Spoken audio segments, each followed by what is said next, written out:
Crazy. I won't lie. This post is literally fucking nuts.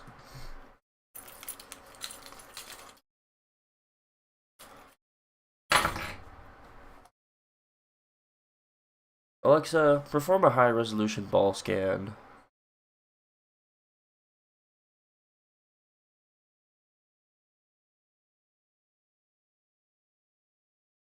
What the fuck? What the fuck?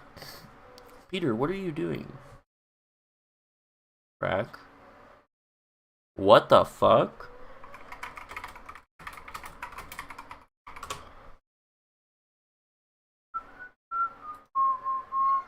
Get Google Pixel I don't want an ad for a 40-second fucking Family Guy clip. Are you fucking serious? Peter, what are you doing? Crack? What the fuck? Hey, at least I'm not drinking, Brian. Yeah, this isn't exactly a good substitute. Where'd you get crack? From Black's? What? Yeah, right behind Black's hardware store. There's a white guy selling it. Look, doing crack is not the way to stop drinking. You need to get to the heart of why you feel the need to drink in the first place. Look, here. This is the number of a hypnotherapist I want you to see. All right, Brian. Good. Continue smoking crack. Hey, Peter, just thought I'd check on you. Oh, my God! Government came and took my baby! I believe Peter is fucking nuts. Quite literally.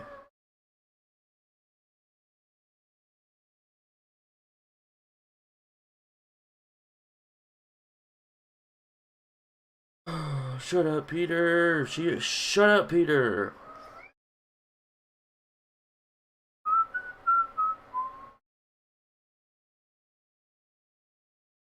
Peter Griffin. Peter Griffin. Shut up, cat. Not this again. Not this fucking cat meowing again. No fucking way. Why are you doing it? No fucking way. Not happening. Fuck you. Ah. Bah. Bah. Bah. Meow. Meow in the mic. That's what I fucking thought.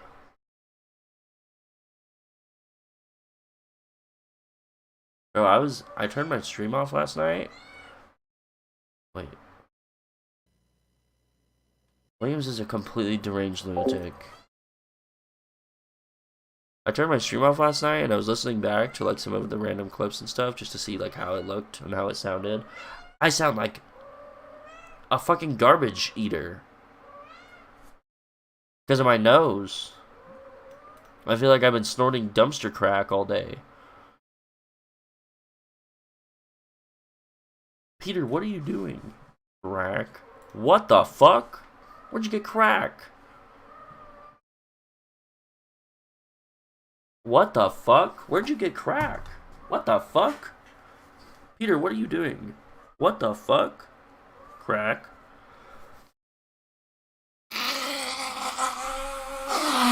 Kill yourself in a Minecraft. I actually don't care. Fuck you.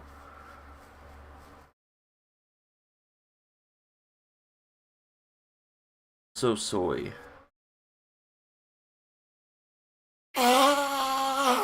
Bruh. No fucking way.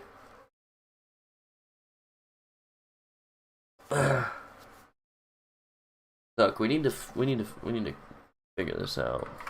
What is the purpose of clogged nose? Defense mechanism against infections, especially respiratory viruses. Natural response to irritation or infection where the body produces more mucus to trap and wash away invaders, says the Cleveland Clinic. Oh my fucking god. That's so disgusting.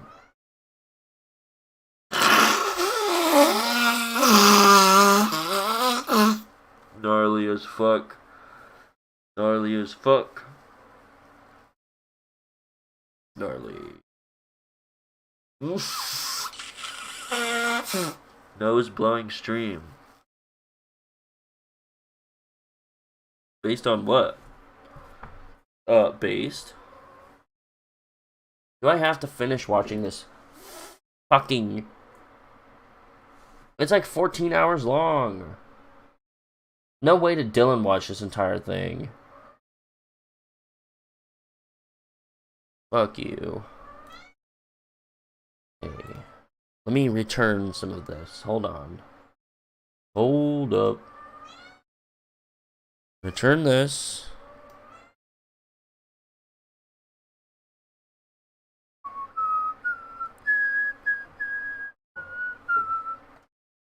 How do we sound right now?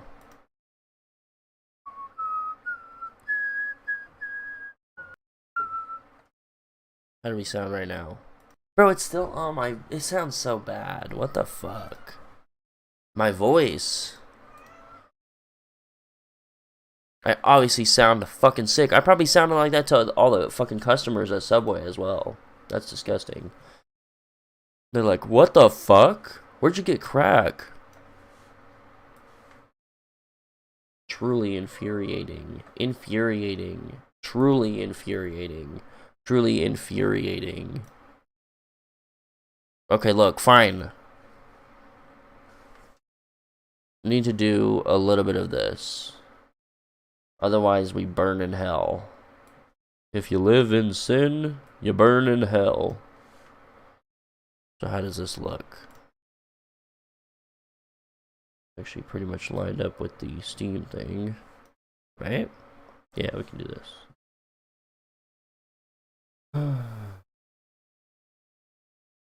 Dictionary. Yo, Slim. Your last 4 albums sucked. Go back to recovery. Oh shoot, that was 3 albums ago. What do you know? Oops. Know your facts before you come at me, little goof. Write a program that gets a list of integers from input and outputs negative integers in descending order, highest to lowest. Only negative integers? So you take only the negative integers that they input.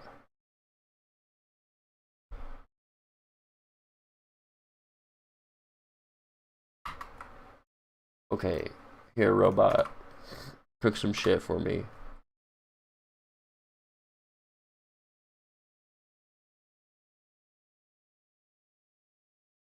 This post is fucking nuts. Can I find that? Should it? It's probably fine to look out. This post is fucking nuts.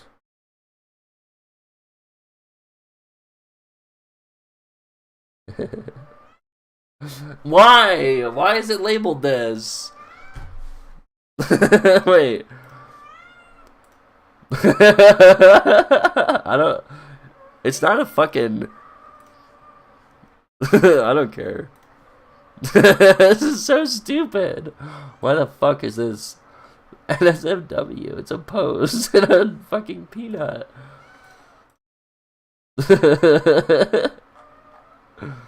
That's fucking crazy.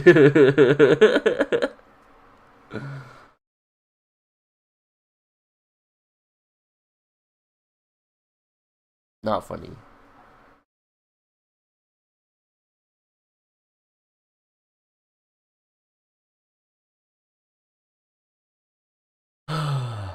So what are we doing? Is this guy gonna do some bullshit? We do not need try and accept blocks. It's not that dumb. So look, we have a input, and we're splitting the input, and we have negative numbers and empty list. And then for... I don't know what module this is, but we're using a loop either way. Okay. For num string in number string.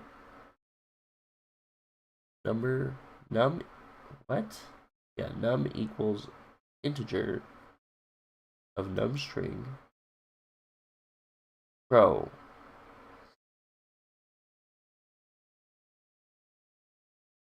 Does it need to be a string? Yeah, I think it does, because this is literally not an integer. It's like...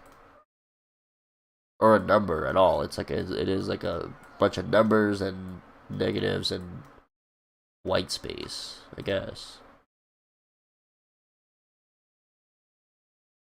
That's fine. But we don't need this try block.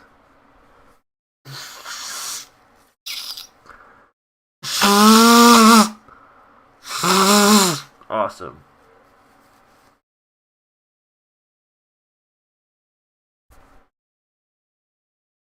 Fucking bloody brilliant.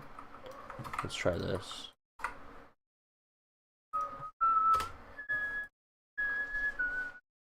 Do I copy all of their variables?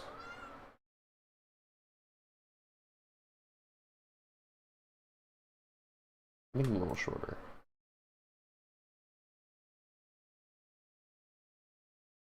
Wait, but we're also doing this.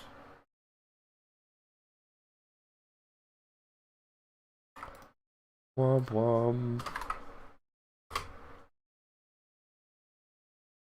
Don't even do the fucking try thing. Just throw num equals integer. If num is what? Less than 0?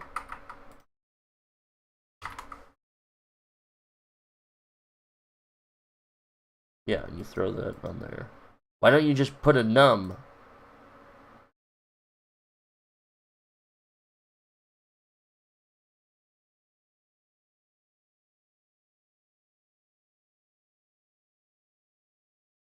I don't know, I guess it's fine. Can I not just do int for integer num in numbers string? We're gonna try that actually. I don't know if it'll work at all. I don't think it will, but for integer num in num string. Can we do that? Cat, you must shut the fuck up. Shh. Shh. Shh. Shh. Shh.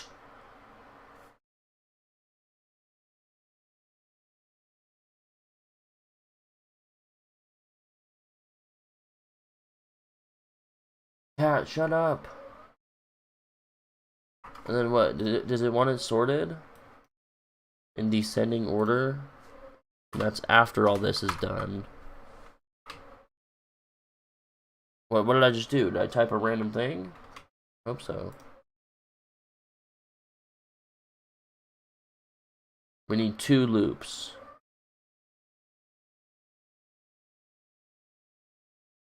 Output is an empty string for num in negative numbers.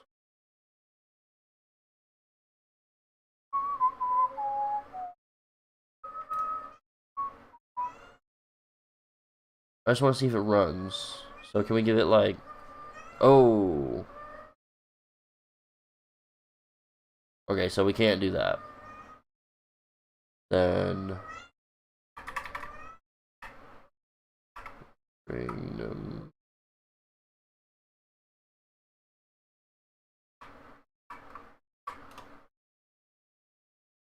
Okay. So yeah, we'll just do that. Right? Output is empty. Do we need an empty string for output? Hey, cat. Shut the fuck up, cat. Shut the fuck up. Shh. Fuck you.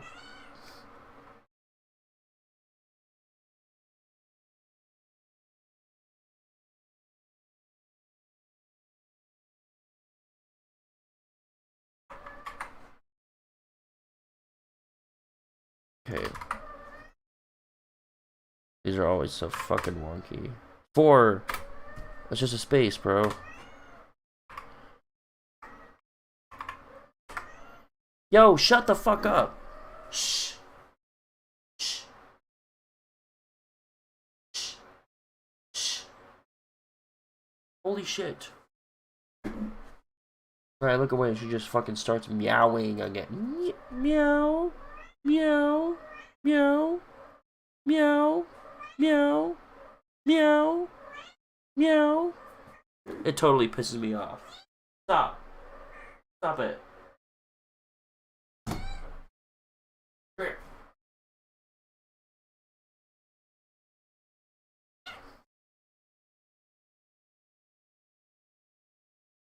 Blow up.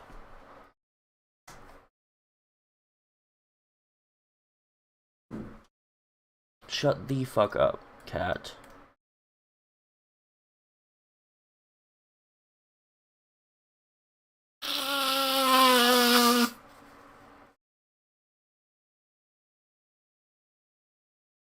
That's fucking awesome. Gnarliest shit I ever seen in my entire life.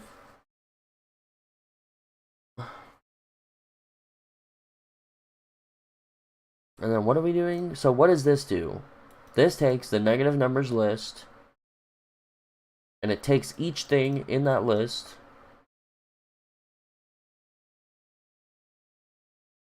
and it adds it to a big string called output. And then we print that big string and win.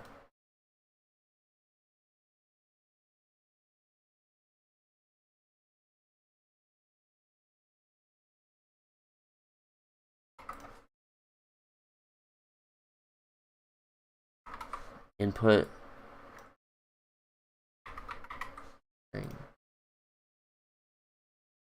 That's all of these.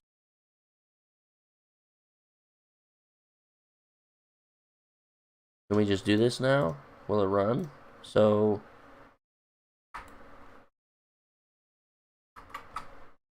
fuck off. Can I just copy that? Run this. It doesn't have to be fucking serious. Are you kidding me? 10 negative. Just put in some random shit. 10 negative. Negative 87. Sure. 66. 420. Negative 69. Negative 420. Positive 420. What happened? Name negative numbers. Negative nums. That's right, because I changed it. No, just do that, I guess. 10, 20, 30, 40.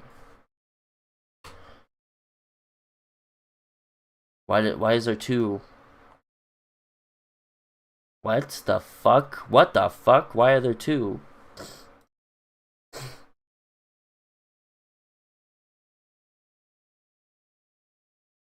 No, it's not gonna work.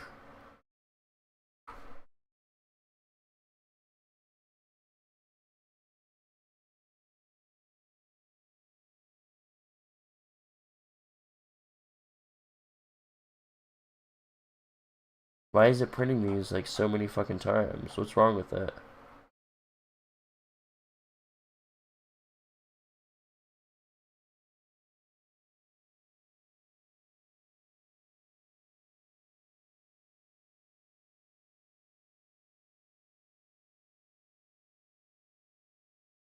Where's it getting an extra one?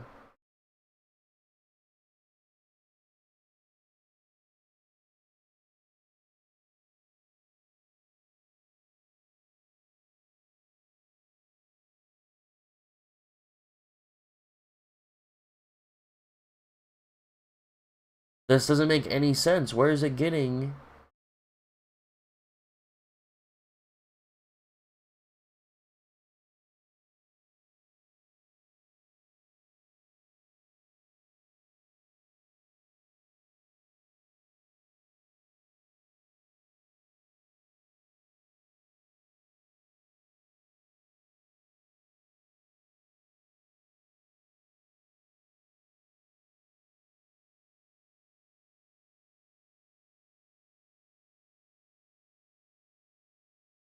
Alright, what is happening here?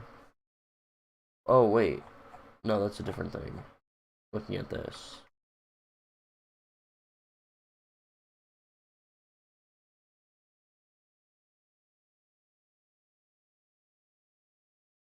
The cat stopped meowing.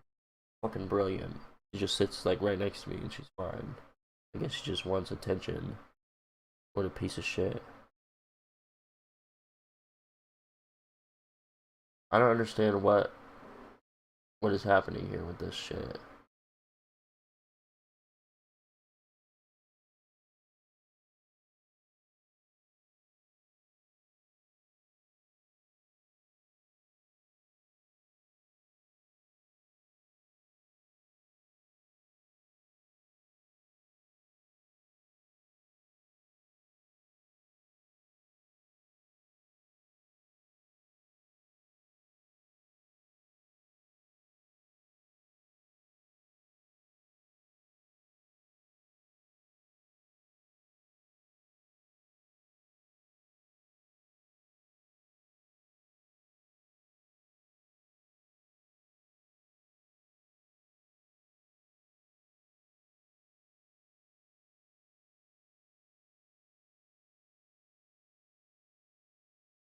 I don't understand why it's doing this.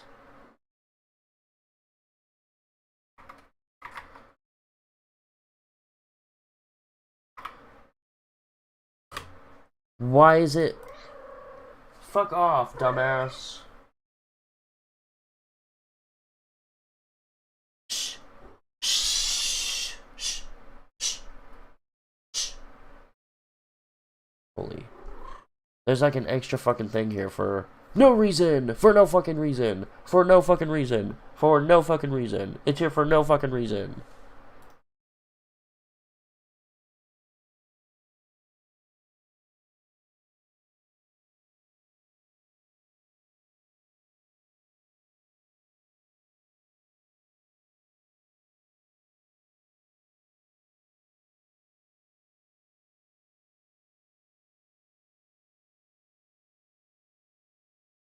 I already gave you my lunch money. What more do you want from me?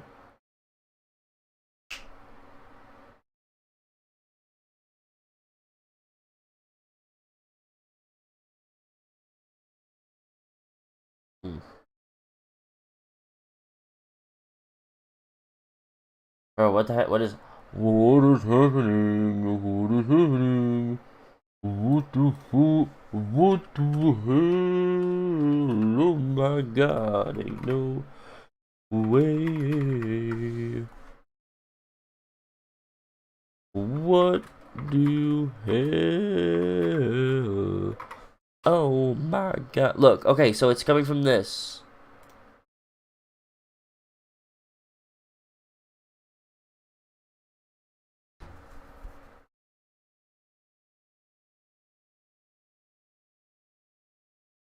Because look, this right here, after it's sorted and shit,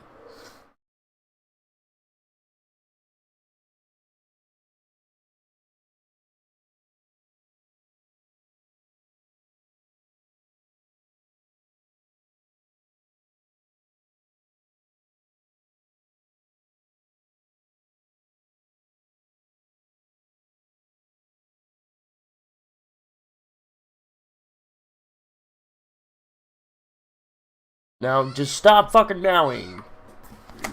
No.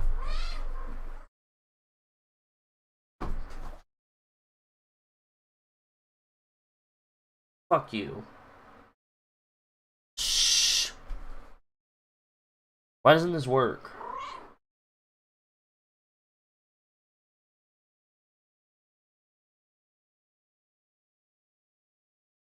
I'm about to Hulk out.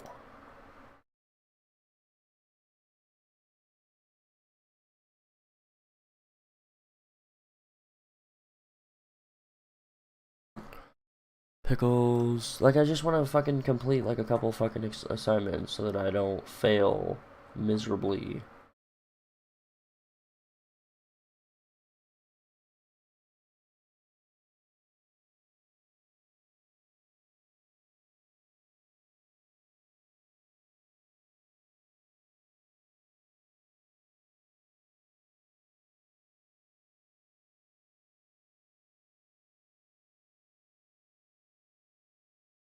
Like, just why is it getting added twice?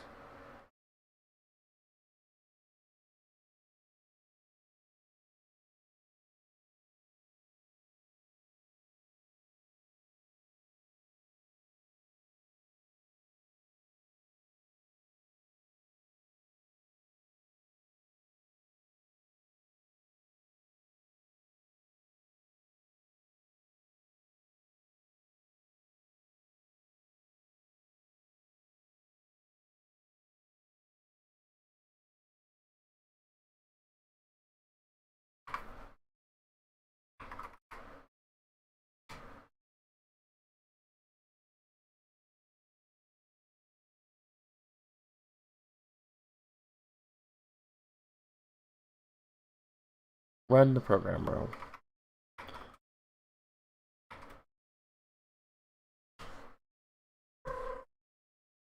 You see, it's still inserting an extra thing here. Why? Where would it do that? Because this list is fine. It's perfectly fine. output is equal to the output, which is an empty string, plus a string version of the number, plus a space. So it's -10.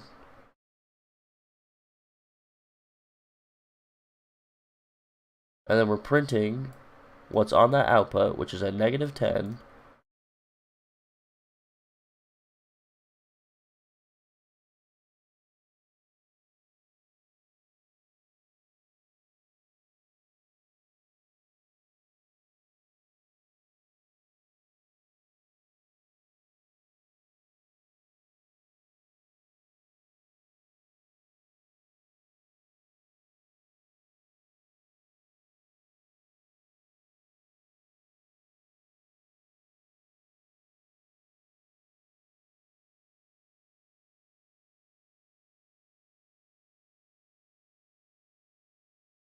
I cannot possibly understand why it's doing this.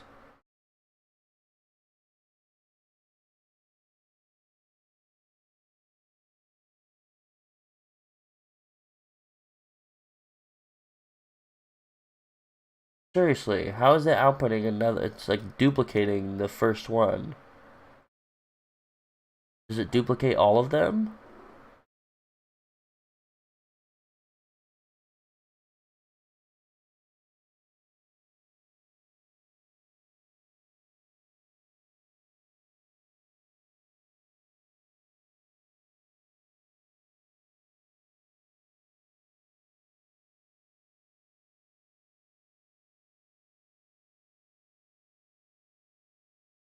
How the fuck are we getting... I don't understand how that happens. Can we copy that? Look, 10, -7, 4, -39, -6, 12, -2. What the fuck? This literally doesn't make any sense. How do you get this? Because look, it has the right string, or it has the right list of numbers right here. And then it just shits them out like, yo, fuck off, cat.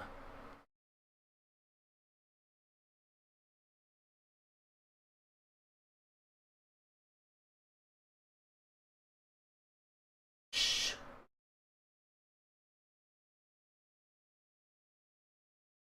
Why would it do this?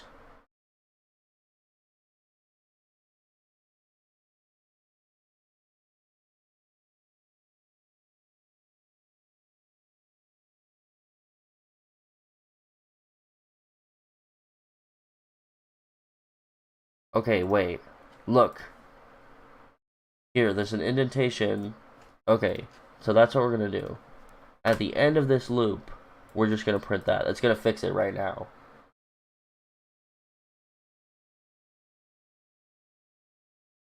What do you mean, dumbass?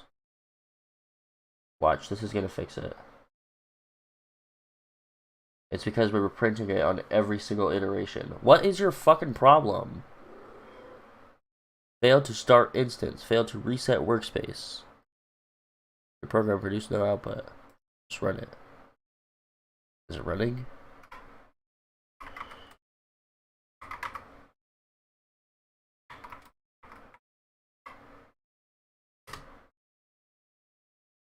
I don't believe you.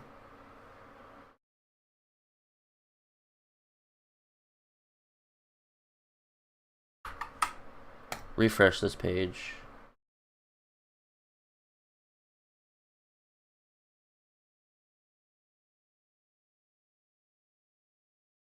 Like, that is what it is. That is what the issue was. It has to be. Here, we'll just copy. Zoom out slightly. 10, -7, 4, -39, -6, 12, -2. How did I not fix the problem? Because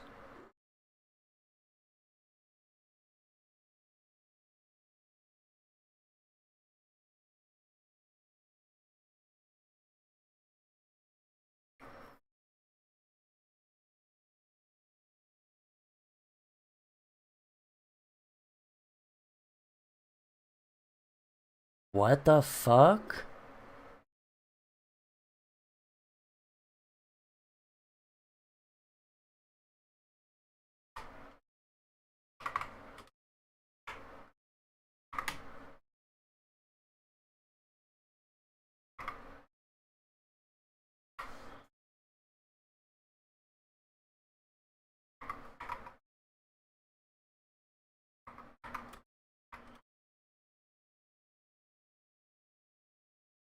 What did I change?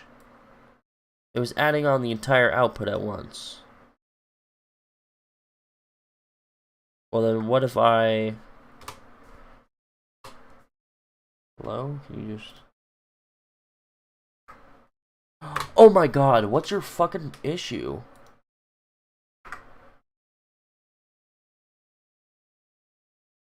Yes, run this. We're gonna try it. I just want to see what's wrong with it, because I know that I just fixed it, and we're gonna submit that in a second. But I just want to see if this fucks it up, just like the other thing. It does. No. So then this should work fine, yeah. Jesus Christ. Okay, you can't, okay. No, I know what the issue is. It's because I was printing this so I can see what's going on.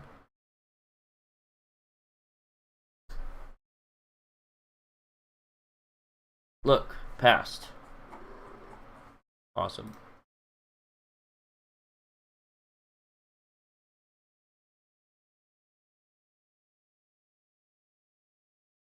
Shh.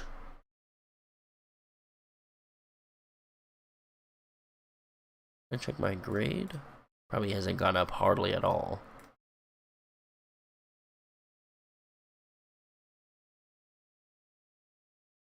Bah! Bah! Fuck you.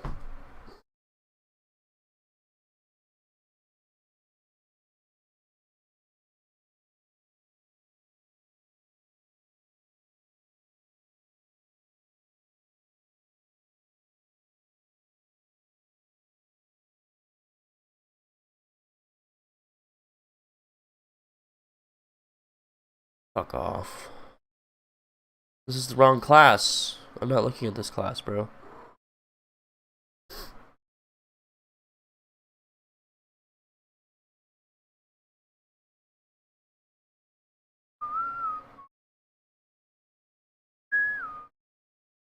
Wait, what? Grades, right? Yeah.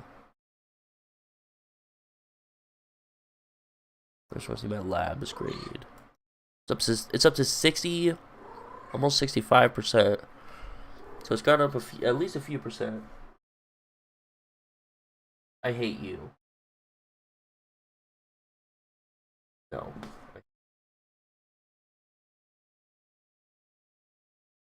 So yeah, that's not too bad. That's the way to do it, is just to get the AI to like cook up most of the shit for you, and then you just kind of organize it in.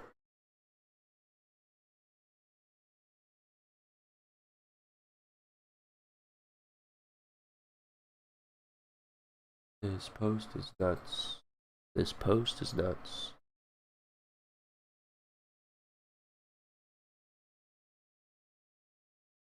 I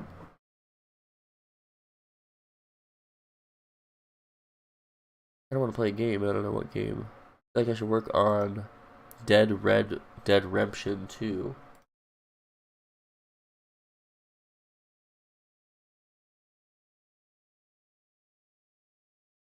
Dictionary.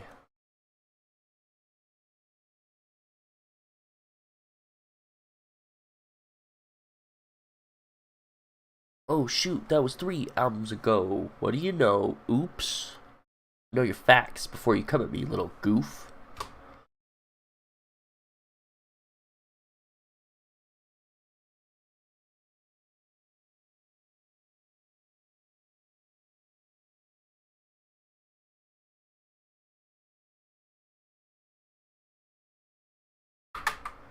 This is literally bonkers. Like, this cat is ridiculous.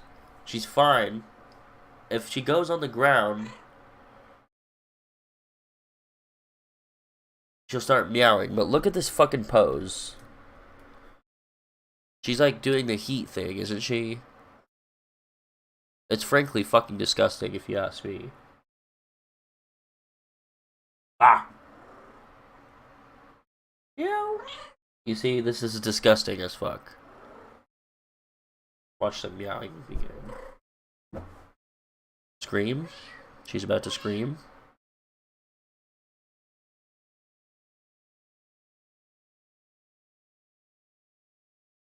Maybe not. She's just meowing over and over and over.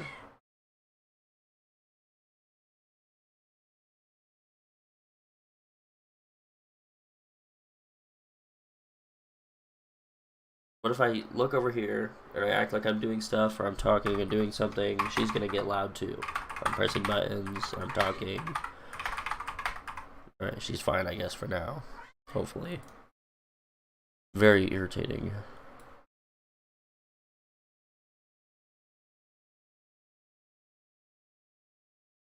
So, did we throw this in here yet?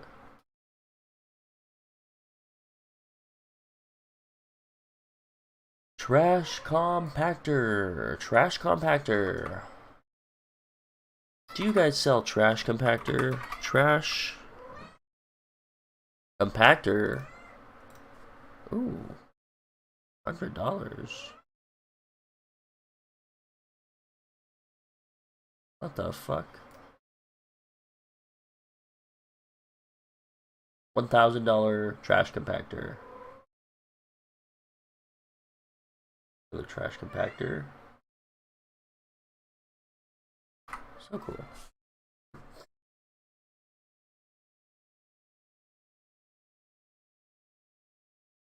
What is this actually doing?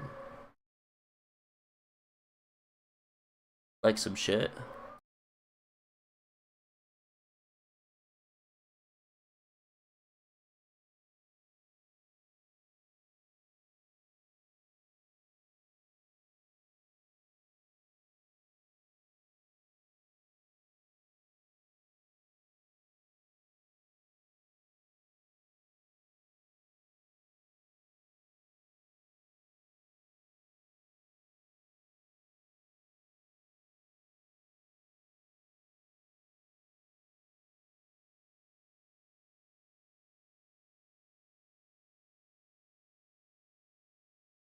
First of all, it's not smoke, it's like some other shit.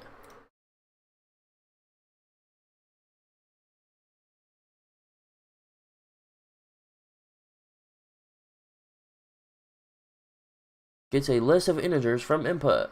That list is followed by 2 more integers representing lower and upper bounds of a range. Your program should output all integers from the list that are within range. How would this be the output? Oh, from the list of numbers. Okay.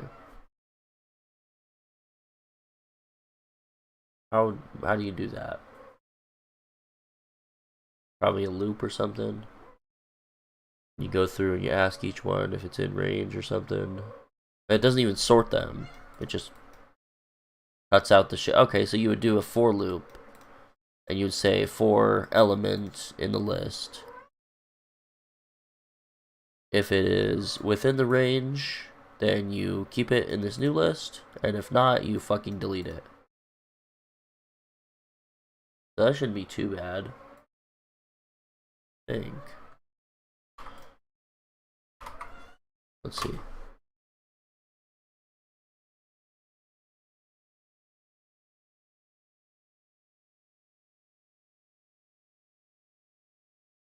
Cool. And this is what it always does. Are we talking about functions right now? We're not doing functions, and this guy turns it entirely into a function and then tests it here. And he always uses try and accept things. Just like puts all this extra flashy shit on. I only need like this stuff that's in it, you know? Nuts.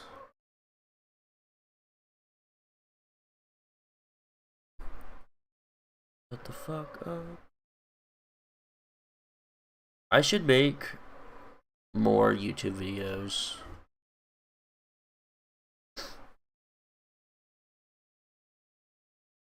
I just feel like they're like a different kind of thing that just work better. And well, sometimes they work better. This one is so cool. I don't know how the fuck this got 600 views. Apparently, I looked at like the analytics. It was basically just playing on people's TVs, like on autoplay in like Vietnam, for some reason. But it got 600 views. Shh. Shut the fuck up. That's kind of cool. But this is the type of video that I like. I don't know if it's actually that exciting. Compared to mine, you see my living room is full of shit. It's over here. It's supposed to be on the other. I'm gonna die. I'm gonna get eaten. What's happening? Or like a cat, but it's supposed to be a dog? Maybe? I don't know. I don't even know if it's that entertaining, but like the clickbait fucking thumbnail is brilliant. I can show this right here. Look at this. It's like a picture of this scary guy, and it's like threat level evident. That's so cool. And then this second one I made did awful. This is one where I basically just recorded a long thing of shit with my friends and like cut out like most of the boring shit and just put in some exciting clips. Still, it was 30 minutes long, but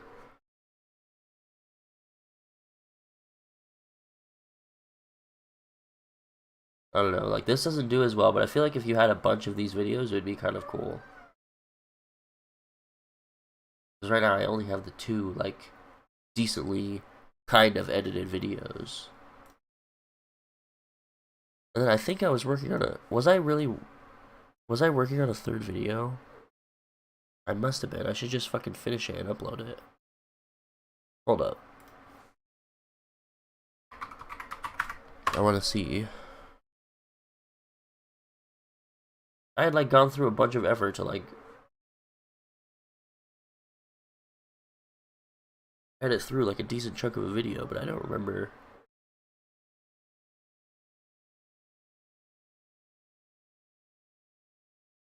Does it show me my projects? Yeah, Caveman Learns Factorio. This is when Dylan first started playing Factorio, I think. How much of it do I have edited?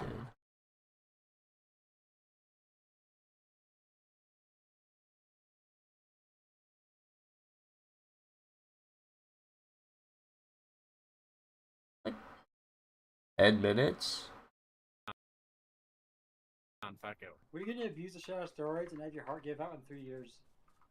And like this one, it's kind of cringe, but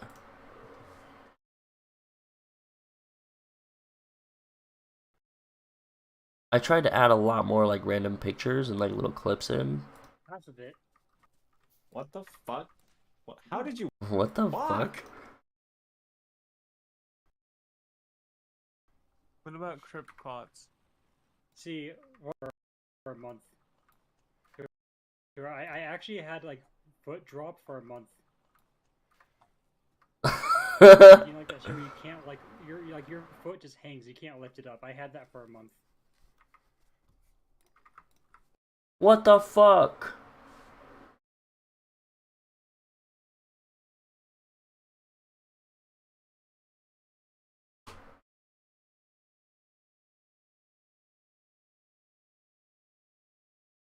Which one is that? Disturbed. If I just rename it, will it go back? Can it still refer to that? Oh, fuck you. Fuck you. How do I add shit in here? Okay, wait. I'm getting super sidetracked. I feel like maybe I should just take this 10-minute video and just fucking upload it. I'd have to rewatch it and see how it is and make sure everything's good. Job he can actually like sustain. Then like cut off all of this shit. It's basically just like a 10-minute random thing of me fucking around. Look at this and tell me what the fuck is going on. I cannot tell you, Exactly. but I will be able to one day. Dylan, I know fucking you. get No, into you this shit One won't. day. One day. I will. It's like, you know, it's another game that's like this. Also, you ever heard of a game called Kenshi? Oh, I've heard of that. I have. Bro, that game, I have no clue what the fuck. I have no clue. That's everyone who's ever played that game. Dude, Crazy. Single thing. one day I'll learn how to play that one too. Good luck. But this one I tried to experiment a lot more with throwing in images. Basically, it's mostly just random images, like extra memes on top of the video. Me when I buy level 80 boost. Me when I buy level 80 boost. Bro, It can be a little bit. Honestly, the way they So he's like, I'm trying to open up a fucking million boxes on RuneScape to sell it all to buy a bond, and I'm like, How he talks. just stupid because 30 years ago they were half the price, and then the inflation in this thing is 16 point. I like blood clots. Shut up, Billy.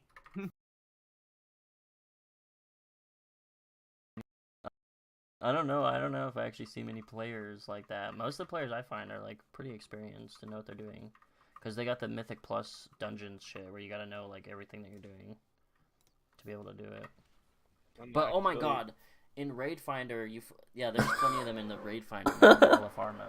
It's insane. They don't even try to dodge the fucking mechanics, and it doesn't even punish you for it. You could be the biggest dipshit in the world. Billy, you mean to tell me that your foot was asleep for a whole month? Half of it. What the fuck? What? How did you walk? Like Yeah, just- the way you walk a foot drop is you have to lift your leg excessively high and then you fall. What is he yapping about? Quick, bro. That shit hurt. Like, because I just. A beer fetching machine. Give me another beer. Good child, a good kid.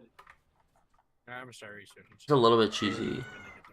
Which direction should our bus go? Which direction should we build our base? Down, fuck it. We're gonna abuse the shadow steroids and have your heart give out in 3 years. Now you've had my attention.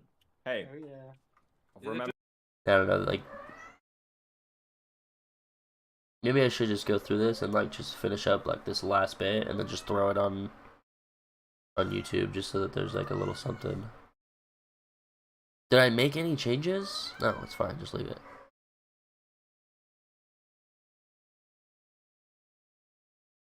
One problem I have though is I like to entirely record the stream. I like to entirely stream it, but there's a way that you can just record and stream at the same time, and I think it's pretty taxing on my computer depending on what I'm doing. But then that way I could like do the whole stream if I want. And then I would also have the recording, the file, so that I could throw it into the video editor and fuck with it. Yes. What up, Pickle Rick? What up, Pickle Rick? Yo, shut the fuck up, Pickle Rick. Who the fuck is that guy? I believe Pickle Rick has lost his damned mind.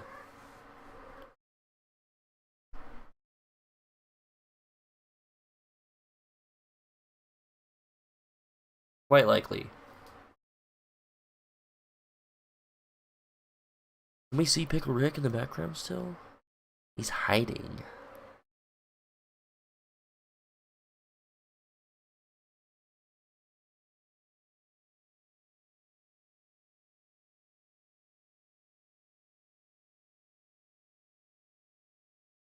Sure. Shut the fuck up. Shut the fuck up.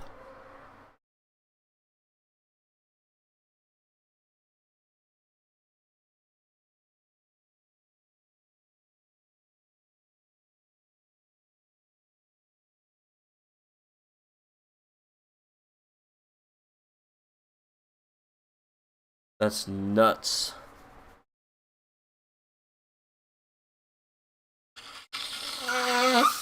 No way, bro. I feel like there's glue in my nose.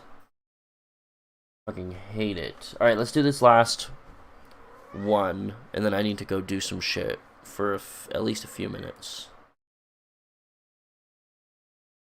I don't know if I should just leave the stream running. Like I probably will.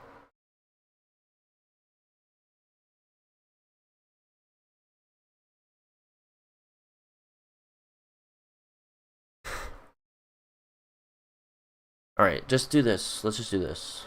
Okay. Cat, shut up. Cat, shut up. Cat, shut up. Cat, shut up. You're gonna make shit fall, actually. Stop doing that.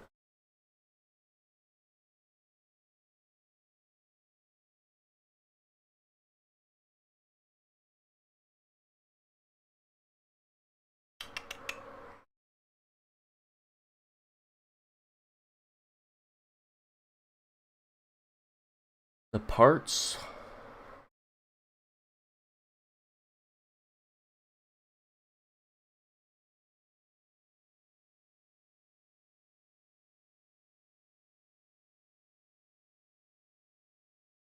Okay.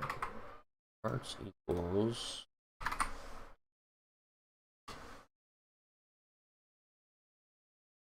input line.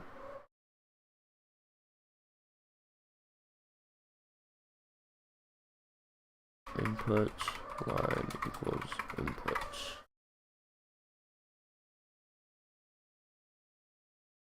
Don't care. The string of numbers is equal to parts ending at -2. What?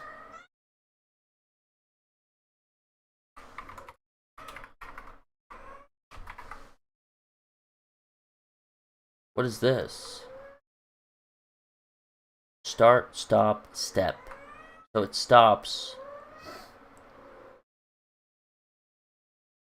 What, at the second to last thing in the list?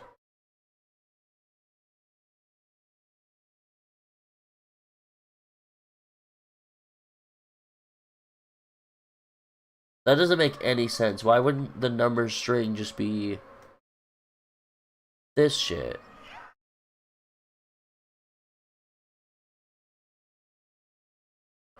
Shut the fuck up. Shut the fuck up. Okay. Yeah, can you just tell me what this does?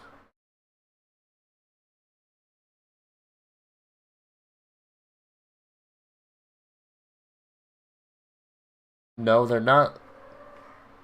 The last two elements of the list are not bounds. You fucking asshole. This is a separate line. Didn't I specify this? I did. I specified that the first line. Sometimes it ends up being right. But like there's two input lines, and the second input line is...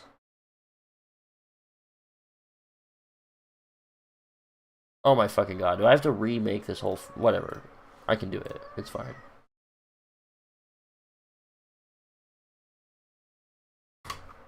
Parameters equals input.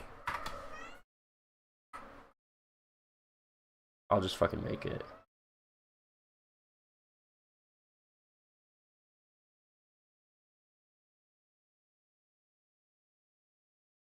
And this is easy. Look. These need to be in a... No. Integer version of parameters. It's going to be 0 is the lower one, right? Okay, and then 1,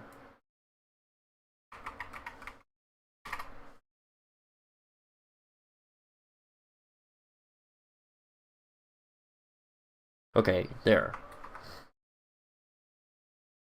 Empty string.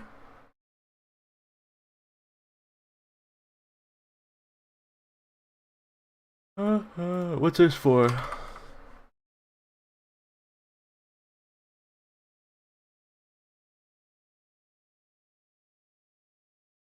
This? Alright, just read through, look.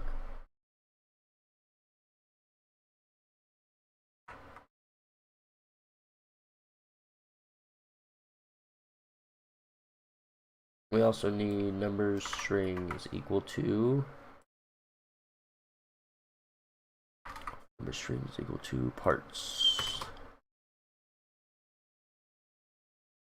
This is the correct slicing thing, right?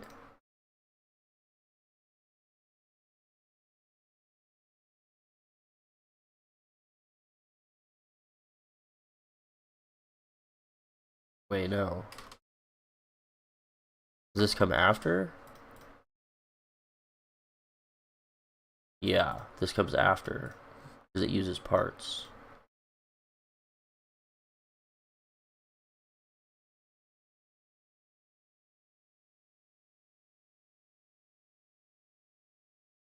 Can you just...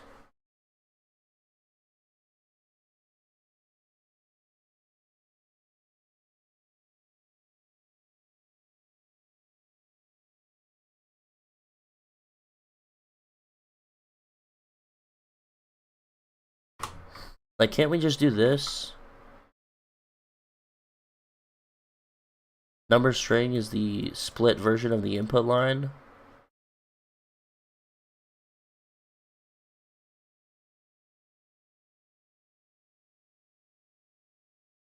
I don't know, I guess we'll try it.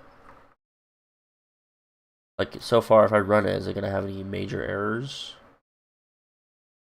Bruh. Well, this will, won't it? 0, 2. That's it. Int. Just try it again with numbers. 1, 2, 3, 34, 5, 6. 1, 2, 30.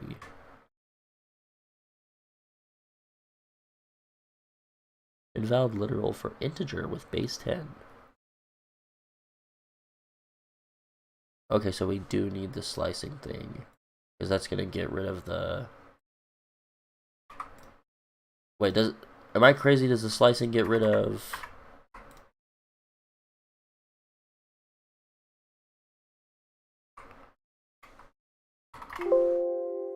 You have nothing about a slice in here. Are you serious?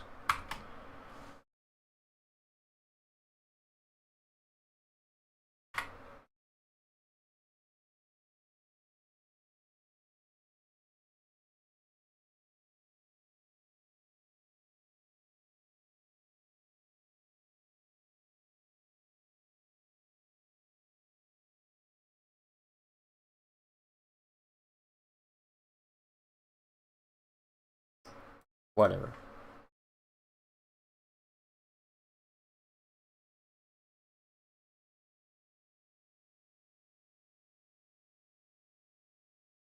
This is taking too long. This is taking too long. This is taking too long. This is taking too long. This is taking too long. Have the result.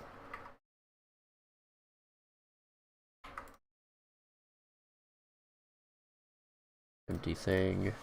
Now let's throw the for loop on here. At the end we print. Oh, hold up.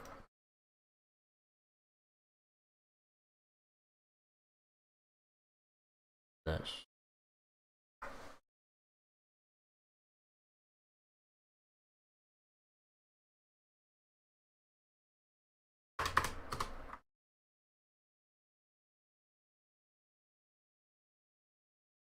Will this do it? Okay, I'm just throwing this in.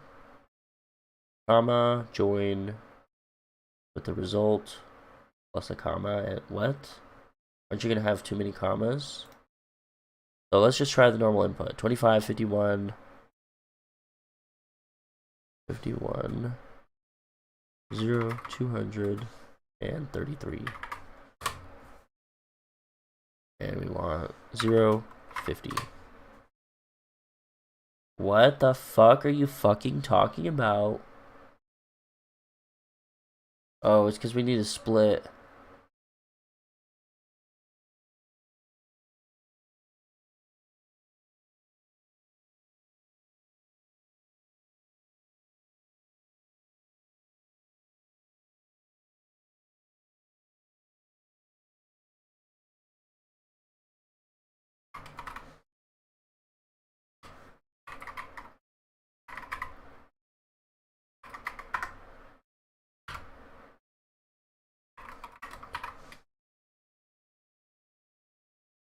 I'm scared. I don't actually know if this will work. This is like some Frankenstein thing. Oh!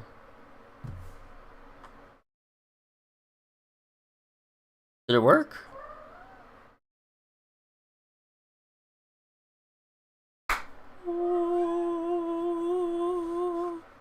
Okay, I'm gonna...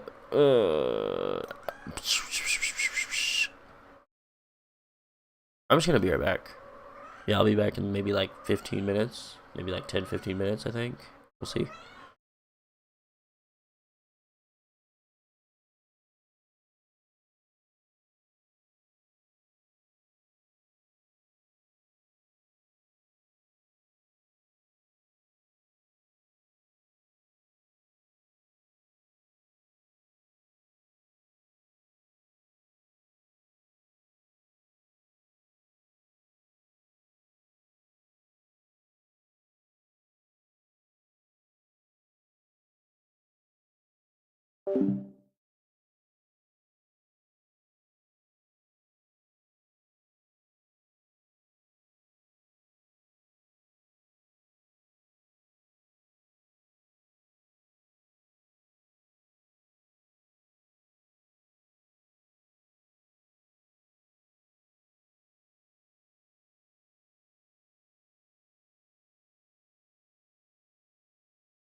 Peter, what are you doing?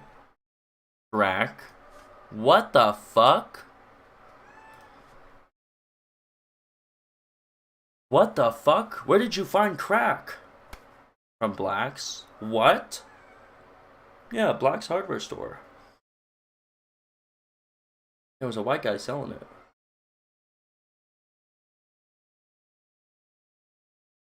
What the fuck?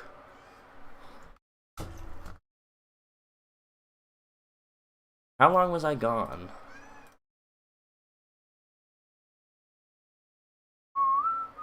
Like 18 minutes? How time is it? 37? Yeah, I guess so. This post is fucking nuts. Williams, are you here yet? Williams! Williams! Attention, Michael Williams. Attention, Michael Williams. Rise and shine, Mr. Williams. Rise and shine. What else does he say?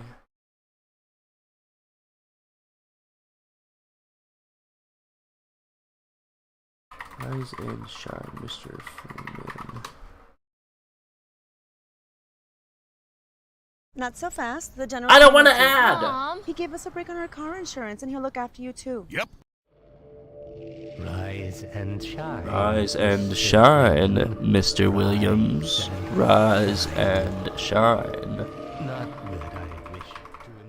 Not that I wish to imply that you've been sleeping on the job. No one is more deserving of a rest. And all the effort in the world would have gone to waste. Until, let's just say, well, your hour has come. Has come again.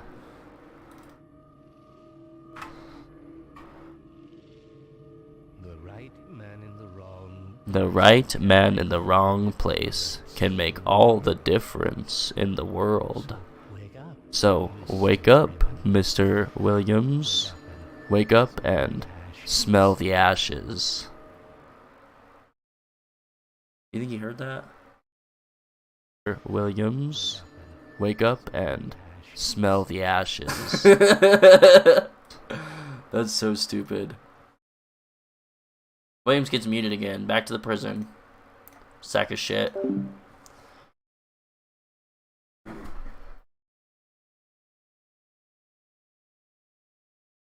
I'm pretty sure I didn't say a bunch of that right, but whatever. It was still funny.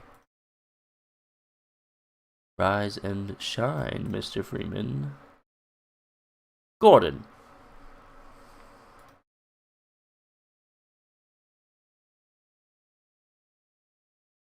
Oh my god, I slept for like 3 fucking hours.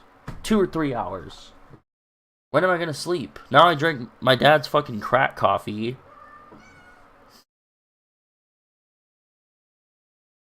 I got way too much energy right now.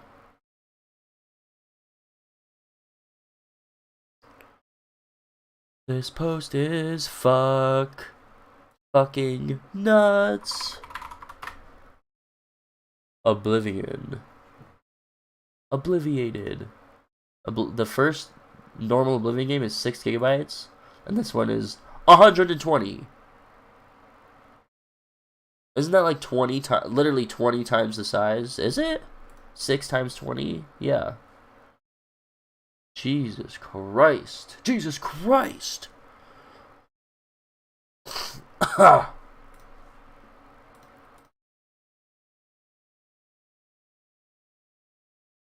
we just gonna keep working on this shit? I feel like I've done a good amount.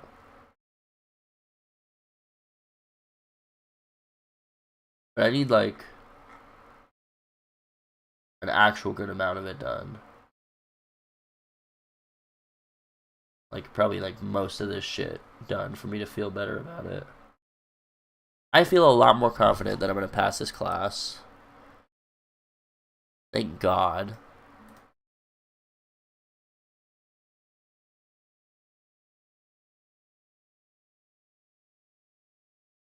I just want to check my grade again. Hold up. We're going to add everything together the way that it's supposed to be graded, not including the bullshit that's not supposed to be there. So here, we can just add 15. We'll be precise. Plus 19.64 plus, that's the lowest one, that's the labs one, plus 18 straight up, plus 11.17. Okay. And then we divide this by 85. I think 64.27 divided by 85 is a 75%. That's pretty good. Even though my labs is so low, this is the big grade. Is that true that I can just divide it by 85? I think so. It's 100 minus 15 because the final project was 15 points and I haven't done it yet. I better pass that final project. I don't know when it comes out so I can start looking at it. But yeah, look. So my real grade,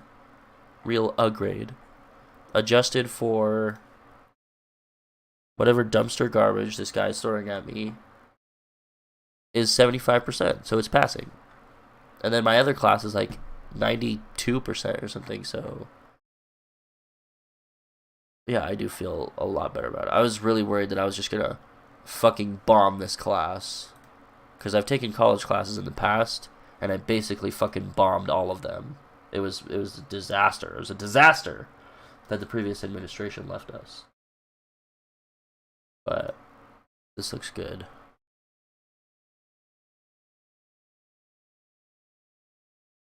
And that was my adjusted grade, right? Can I show this? Yes. That was my adjusted grade, was 75%. If he doesn't adjust this extra bullshit, then it could be even higher. 87%. That would be really cool. I just want to pass, though. Well, I mean, that kind of matters, but it would be nice if I had a little bit of a higher GPA, I guess. But, like, a very good starting point is to at least pass the fucking classes. Now, where is Peter Buttigieg? Do I still have to work on that? Dylan is so fucking lucky. Pete Buttigieg. I'll keep trying. No. Do not Anyway, care. This is not about upgrades. This is about whether somebody who has been indicted for a crime can get out of it by getting on the good side of the... The whole point of this country is that no one person should have too much power. Like, to me, that's the whole point of a country. The king was somebody who had too much power. Yep. And we said, we're not going to do it that way. There were ferocious debates at the time of the founding over whether to even create a presidency. Because Jefferson was worried that if we had a president, it would turn into a king. Yeah.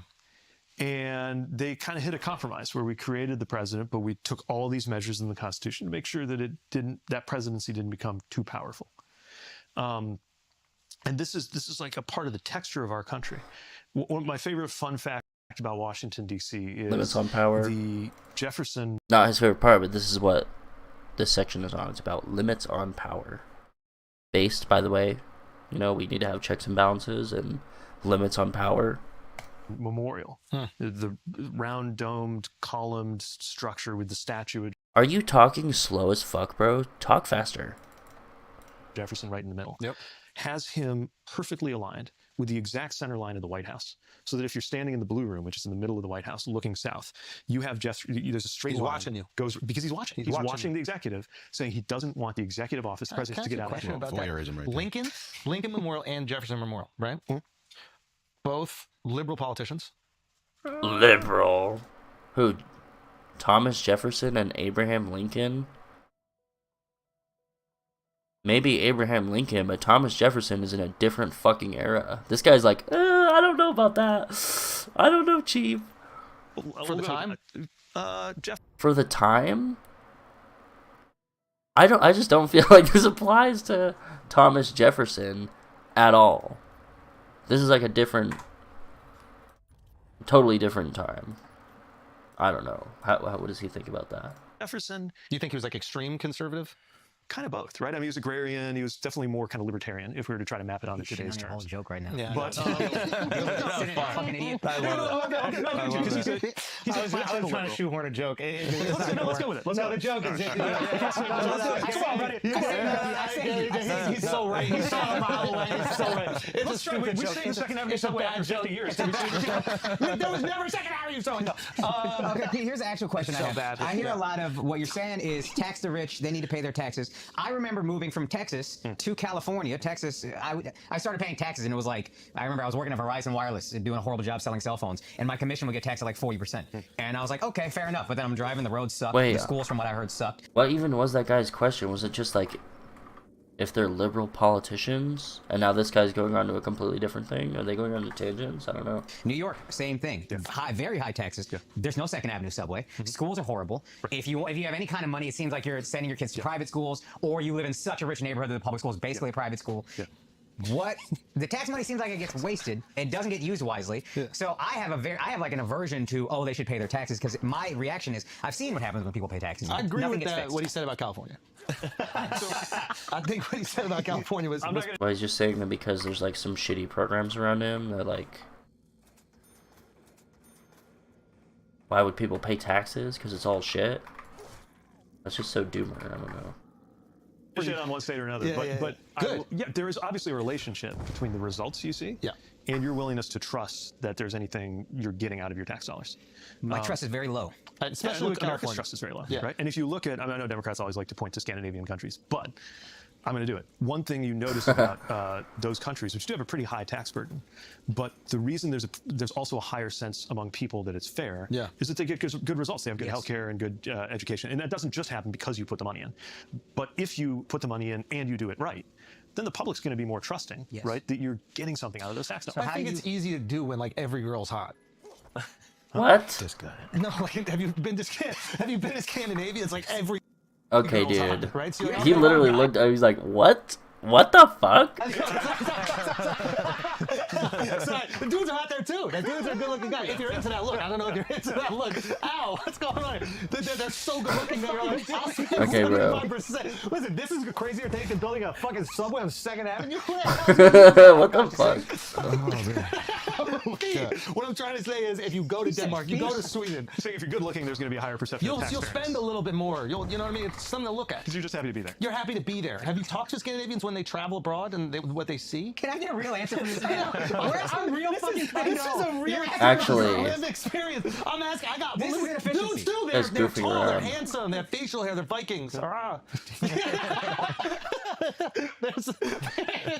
Where were we? I'm just saying. We were getting to a real point. Where were we? This got derailed like a 2nd Avenue subway. All right, guys, let's take a break for a second because it's time to help you get your money up. Okay. Shut up. Acorns is a financial wellness app that helps you take control of your money with simple tools to make it easy to start saving and investing for your future. This is investing for your future, not gambling on stocks. It is like gambling. a lot of people do. I think the vocabulary has been completely manipulated. They want that liquidity in the market. They want you to be guessing based on random fucking letters, thinking you know what Apple's going to do or Google's going to do, and then these hedge funds take advantage of it. What I'm in the future, bear $100 more to be your paid. You right on $1,000,000/R tier 2. Here's a dirty provide investing secret that possible. So Apple organisms. How many apps do you have? And this is a No. advertisement. You're basically saying if you pay, have faith that it will get fixed. No, I'm not saying that. Okay, I'm saying that I back off. I'm saying if people don't see the results, especially we're coming along saying like, okay, everybody's gonna have to like pay into this. They're gonna say, well, fuck off. I'm not seeing the results. Right. Now, I think that's a nuanced story because the best results sometimes, especially when you're in safety, my a big part of my job, it wasn't just building, it was transportation, right? A big part of the results is what doesn't happen. Right. Good, bad things that don't happen. You don't notice your school being good, you just notice when it's bad. Yeah, and you don't notice your road being smooth, you just notice when there's a pothole in it, right? And you don't notice when an airplane doesn't crash. And you don't notice when you have clean, safe drinking water. By the way, that's okay, like that's the point. Like you shouldn't have to worry about whether your drinking water is clean. Because if you did, you wouldn't be able to worry about whatever else matters to you in life. So I don't think anybody can argue that the American taxpayer has gotten their money's worth. Yeah. I think there's lots of reasons for that. Part of it is, though, that we underinvest. And we underinvest not because that the overall tax rates are too low. I don't think that most people should be paying more in taxes. I do think certain people should be paying much more in taxes. And that's where we get to like the giant multi-billion-dollar corporation that figures out a way to do their books and pay zero, right? And they then are brag doing about just it. fine. Why is Warren Buffett bragging about it? Well, I mean, it's look. Tell him to pay up. Why the like don't? But you can't blame him for using the rules of the system. I actually like True. calling attention to. Thank you for saying that. I find because that. if they don't, if the whole capitalist system, for good and for ill, is that if you don't play that to your advantage, somebody else will, and they will beat you, right? So instead of asking somebody to leave money on the table, we should just fix the rules so that they're more fair. Yeah, and that's the real as fuck. investment side. Thank But you. The other side of it is throwing money at the problem is not enough. Like it is clearly true, and this is the other point about the Second Avenue subway, which again, I will defend to my death that it is a good project. Have you been on it? We can't do it. We haven't built it. We haven't built it. You haven't built it yet? It's not there yet. I remember reading about this in 2008 on the subway. They had ads coming in 2015, Second Avenue subway. Right, so that's my point. We were so excited, dude. There was like I was parades. There was parades in New York City. Dude, I'm telling you, there was parades in New York City. There was a memo sent out there like we're building Second Avenue. We were like, our fucking Second Avenue subway. That was the Puerto Rican Gay Parade. They live off the east side. I mean, it was. But what is very hard to defend. It was going to totally reinvigorate that economically destitute area called the Upper East Side. What's really impossible to defend is how long it has taken. I'm not joking when I say it's been there for 50. The tunnel's there for 50 years. It's a 100-year project. It started in 1920, which is nuts, and the cost of it. But it's not that. It's like obviously the rail project in California. We were doing a show in Hawaii, and it was a joke that everybody kind of makes, but there's a rail project out there, not underground, and they put $12 billion into it. It hasn't moved a centimeter in 10 years. And from my understanding, for people out there, they're like, it's just pure corruption. It's not even bureaucracy. I don't know that that's true, but I know that if you see that much money going in and you don't see results, I don't blame you for assuming it's corruption. Right. Well, where could it go? I think a lot of it is bureaucracy, actually, and it's the inability to get even basic things done. There are exceptions. We worked on, the one thing I worked on that I'm very excited about is another high-speed line that goes from Las Vegas to California, to Southern California. They could be open by 2028 if they hit all of their marks and everything goes well. There's some reasons why that was different, though. And part of why it was different was a public-private partnership. Which created a different, and it's a red state next to a blue state. But it's California too, right? So it's Nevada and California. Sponsored by Nevada, which is a swing state, by the way, not a red state, I would argue. Good point. And good point. And they did some right-of-way stuff where a big part of the route is actually just like right down the median of I-15. So it's easy, comparatively easy, compared to having to buy. The problem with Second Avenue subway, the cost of it, sounds like you know a lot about this. Loves trains. Do love trains. You're, yeah, I love trains too. Yeah, I'll let him off. I'm saying like this facility to trains over here. So unless somebody in the room is on board with trains. It's just you and I in this convo. This podcast is now me and you. Let them laugh. We love trains and mostly right on top of them hosts. So the reason it's costing so much here is to even like put in like a little power facility, let alone a station, you've got to buy real estate out in one of the most dense and expensive places, probably the most dense and expensive place. Tunnel in the entire most world, expensive buildings in the world. It's incredibly complicated to even just do the signal work in the stations, right? Anyway, my point is, I agree that we have to have better results, better return on taxpayer money. But when it goes well, I mean, again, we're all living off of the value, even though the internet has proven to be a mixed bag. Yeah. Many people, including like these Doge guys, right, made all of their money off of something that was literally invented by the federal government, the internet. That's a great point, honestly. So it can work. What if the lottery was on your phone? It's not on my phone, so stop real fucking tickets. stop talking about it. I'm not here to say it always does work. Yeah. It can work, but you have to actually have people who care about it working versus just gathering their own power and making it all better. We're not, by any means, and don't let me speak for you guys, like hardline, the government is horrible and everything about it is horrible at all. We live in New York City. Like, we understand the importance of like rules and regulations. You got someone living above you and below you, they're blasting music. After 10 o'clock, you're like, I would like the government to step in here and make a rule where they can't do that. It's nice. So like, I think we understand more than most Americans how important regulation can be to you living like a happy, fruitful life. So if you're living in a house somewhere in the middle of nowhere, your next neighbor's 3 miles away, I get why you're like, government, get the fuck out of my life. I get it. When you live on top of people and below people, you see I think that's true. When you live in a city, when you live in a dense neighborhood, you're like more aware of the importance. Although I'd also argue wherever you live, right? Sure. You count on things from national defense to railroads. I'm not saying you don't, but I think that it's easier for them to ignore them. Yeah, as you were saying. Yeah, exactly. Yeah, because you can't confuse yourself for not living. If you get on the subway, which I still can't tell if you ever have, me? I don't know. I'm trying to infer. I grew up. I was born and raised on the subway. This is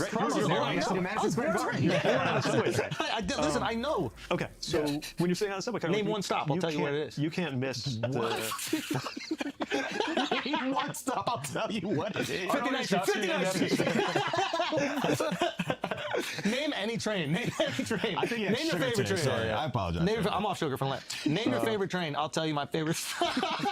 No one's fucking counting. Guys, come on. We're saving America. Listen. When there's big projects like that nothing happens. It feels like when construction, where it's like the construction crew tells you, oh, we'll get this done in 3 months, and then they take 3 years because they just want to squeeze it out. So it's like we have no faith in government getting shit done because we don't see a lot getting done. Less faith. I think less faith. Yeah, I think that faith has been reduced. None. I'm going to be completely transparent. I have almost no faith anything will get done. And I think that is specifically positioned on liberals. I think that the Republicans have done a really good job of projecting that on Democrats. Like you hear a lot of rhetoric, whether it's right or wrong, whether there's data to back it or not, who knows? But they've done a really good job of going, hey, look at California. Look how California looks. Look at these cities. They spent this much on homeless people, and there are even more of them that are homeless. Right? And look at San Francisco. Look what's happening. People moving out of the city, et cetera. And I think they've done a really good job of marketing the perceived failures of Democrats in these states. How do you, as a Democrat, change that perception while not gaslighting the people who live there that do feel like their cities have I don't want to say have become ruined, but have definitely like decreased the standard of living? Yeah, so I think first of all, you have to acknowledge why people are skeptical. And I do think that's, I mean, look, anybody who's been in a relationship knows that like if somebody's upset or pissed, like you don't start and say like, you should feel better than you do, actually. Here's why you're wrong to be upset, right? Like we can't be caught doing that. We Is are it rightly easier proud doing of- that with a dude? No, it's the same. Yeah. Really? Yeah. Okay, wait. That's a funny question. A little bit, obviously, because Pete is gay. Not that crazy of a question, I guess, but... Fuck. This whole time I was like, man, at least you could be like, you're wrong, bro. And they'd be like, yeah, it was. No, I'm sorry. My side's got a lot to offer, but it's that part's the same. There's no loopholes in relationships. Yeah. Damn. Okay, please continue. Where was I? So part of it's, kind of that approach. Part of it is to demonstrate the things that are going well or that can be done well. So we talk about crime, right, in cities. And you would think, if you watch like the Republicans, that like every city is a like hellhole of crime. Now, if we respond, we're like, what crime? Then like obviously when you got like people getting pushed into the subway and you've got carjackings up, it's going to sound like we're just making shit up. If on the other hand we point to the fact that like Boston is at something like a 70-year low in the murder rate there, or we point to the achievements in Denver under their mayor about tackling some of the hardest problems in the world, like homelessness and housing. And having lived that as a mayor in a largely low-income community, like that is one of the hardest things that people working in government can ever try to solve, right? And there are people who are doing it well, and most of those people, in my experience, are Democrats. Now, they may not be like Washington Democrats or like federal, like congressional part of our party, but because I think the folks who are saying like government got this wrong, which might be true any number of times, what they're really saying is like the policies of this person in government got it wrong, but they don't have an answer. Their answer is burn it all down, right? If we haven't solved poverty, their answer is we're going to slash Medicaid, which is what the Republican budget moving through Congress right now will do, is slash Medicaid. Medicaid may not be perfect. In fact, I know for a fact, like many... Bro, I just can't make it past like round fucking 5.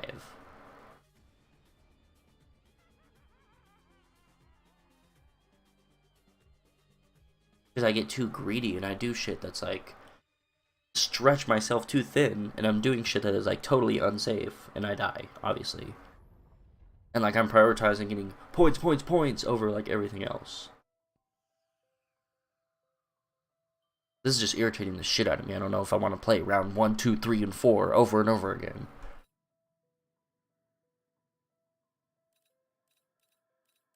We'll try one more, I guess. Issues come up in the way it's administered, the way people have access to it. But I also know for a fact that if your answer to that is just to cut out a bunch of poor people, or VA, like any veteran can tell you the horror stories of all the times things didn't go right in dealing with the VA. But if you think the answer is to just cut it or privatize it, that's not an answer. Right. We can do better than that. And I think my party's job is to make clear what that looks like and how we would do it better. Yeah, how would you do it? Well, I would follow the lead of some of these mayors we're talking about, who are solving some of these problems in a more localized area. City governments that make systems work better in ways that complicated federal systems like Social Security or like VA. No, I mean, how would you get the messaging out? How would you help people realize good things are actually happening? We had Mayor Adams on. We brought up the subway system and the perception that it's incredibly dangerous right now. And he was like, it's the safest it's been in X amount of years. He gave examples for, crimes being down. Now, there's other ways to like fudge these crime numbers. If you're not, what is the word where you actually punish people for the crime? If you're not prosecuting crimes, I guess you could say that these crimes didn't happen.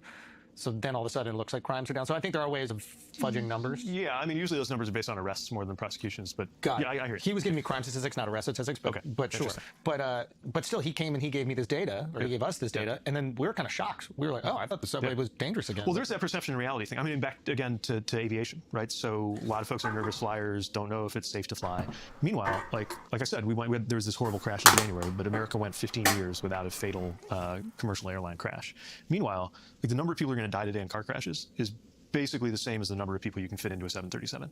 And yet most of us, every day, every single day, 40,000 people a year. Yeah. Ish. Yeah. Same as gun violence, roughly. Wow. And yet most people feel safer when they get in a car. Yeah. Especially if they're the ones driving. You're on the ground. You have some level of control. Yeah. But the reality is your life is in way more danger. Yeah, right? Absolutely. So then it's kind of a psychology question. Like, how do you find people where they are? You don't want to blow off those fears, but you do want to reach people with real data and real numbers and information that is real. And the thing that really scares me about the moment we're in is it's harder and harder for everybody to have access to the same facts. It's one thing, I grew up in a world where you watch TV, you got your news from TV, which is like antique from what I can tell talking to students now. But you would watch a TV show, and maybe that TV show, that network didn't do it perfectly. But generally what they would try to do is they would cover an issue, whatever it was, abortion, taxes, some bill moving through Congress, and they would have the Republican saying Republican things and the Democrat saying Democratic things, and you would think about it. And watching that, like often hearing the other side would just make you feel what you believed even stronger because you'd be thinking of your own counter arguments. And other times something the other side said would actually get through to you. But the point is you would think about it. And you'd have to contend with what other people had to say. And while there were different opinions going around based on different values, they tended to be in an argument that was over the same facts. Now, we don't even have the same facts. Yeah. And that is a massive, massive problem. Trusting statistics, like, for me personally, I have an issue with... I'm trying to think, how big... This is obviously a huge issue. I'm just trying to think how I would fit this into my understanding of things. That, you know... I would say people on the right, Republicans, are working with pretty much a completely different, like... They're, like, gone from reality. This actually is really important. It does tie into, like, how I feel about stuff, is that they're... The reason they think all that is because they see a bunch of... I hate using, like, these crazy words, but, like, propaganda or, like, obviously wrong shit that's just pushing a narrative on social media. Like, to a way worse extent than you would ever see on Fox or any, like, mainstream thing, for the most part. But yeah, actually, not just for the most part, like, yes, that's true. So that is one of the really important things about social media, I guess, is that it just allows people to believe completely wrong things. And then what he's talking about, previously, you would have to contend with, like, what, you know, people disagree. You'd have to contend with people who disagree with you a little bit. You have to think about what they're saying. But now, you can literally just sit in your fucking corner, and you don't have to hear shit about what they have to say. So you can just keep, like, gassing yourself up into, like, crazy positions. I buy that. That makes sense. With, like, data in that regard. Because, like, what's it's difficult because every side has different data interpretations to support their idea. And now they're just making up stuff. Yeah, and, like, a lack of public trust that I think is probably one of the largest issues, I think, in American politics. Is that Absolutely. You can't trust. So what's he saying? Yeah. And that is a massive, massive problem. Trusting statistics, like, for me personally, I have an issue with, like, data in that regard. Because, like, you know, like, it's difficult because every side has different data interpretations to support their idea. And now they're just making up stuff. Yeah, and, like, a lack of public trust that I think is probably one of the largest issues, I think, in American politics. Is that you can't trust the data, you can't trust the politicians. I think. Can't trust the... What data?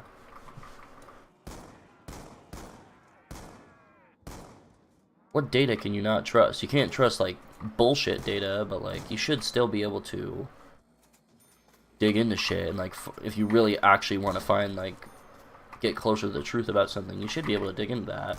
Like, I believe you can, unless I'm totally brainwashed.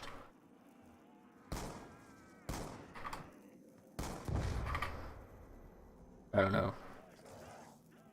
I think that's the general feeling, and I think even. But then, like, I can understand with Republican politicians, and then, like,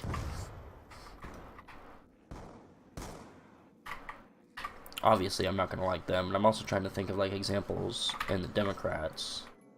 The only like slight example I have is that Bernie will say things sometimes or exaggerate things that I don't know, that highlights like certain things more than they might matter. I think one example of this is when Bernie will say like over and over and over that there's like this crazy oligarchy in America and like the big, what do they say, the donor class and stuff. But then like when that kind of thing actually comes around with Trump and like all of these like loyalists around him, he's just basically just saying the same thing, even though this time it's actually fucking true. So that's like, I don't know, that's one example of, on the left, of a politician that I would be like weary of, or like why on both sides people would be like, oh, I don't really trust these politicians. But generally I would trust pretty much most Democrat politicians. Way, at least, like, not entirely, but way, way more than any Republican politician. Because they just live in a different world.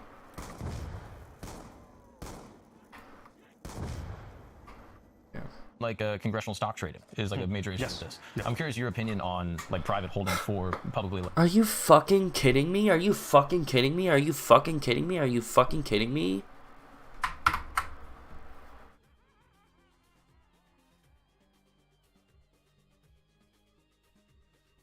Bruh. I'm totally fucking done with this game. Elected officials when it comes to the stock market. And I think that is one of the main things that is eroding the public trust in politicians. Yeah, I mean, I think it's a real problem, and I think they should get rid of it. I mean, this is the what is it? The people in Congress like trading shit, insider trading, basically.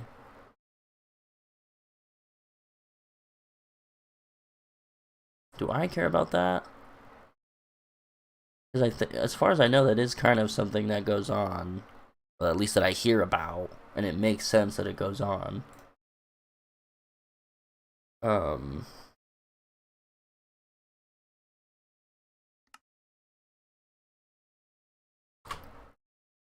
Does that erode people's trust? I mean, I guess so. It kind of sucks. I don't know. Whatever. But like,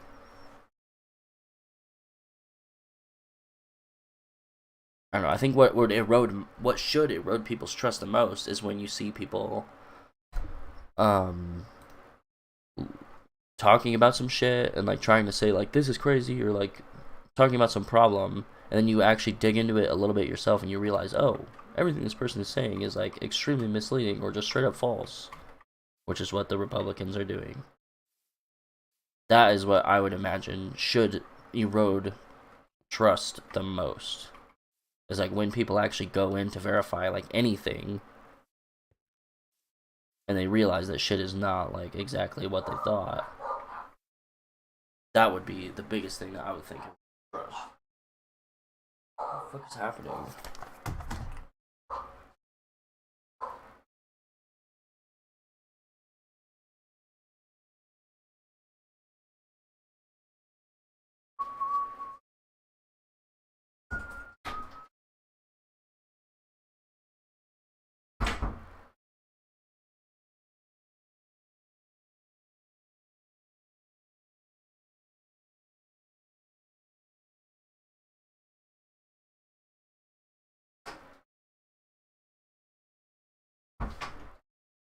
Got soft hands, liberal.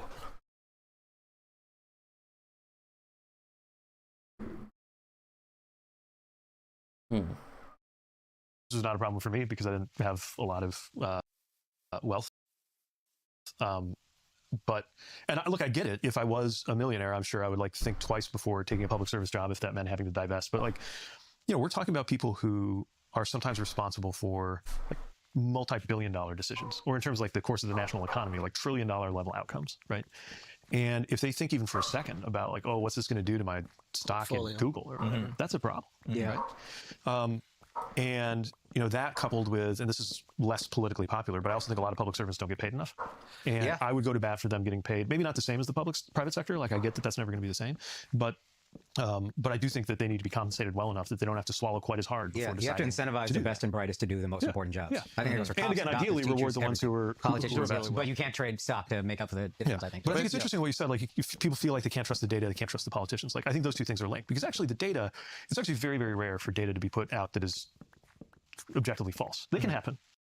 Yeah, like real data, like studies or like journalist shit, like mainstream media stuff. It works pretty fucking well. Like, it has a bunch of, I don't know, it's like a whole system set up in place to kind of like get closer to figuring out what's actually going on. It's not like blatantly fucking wrong.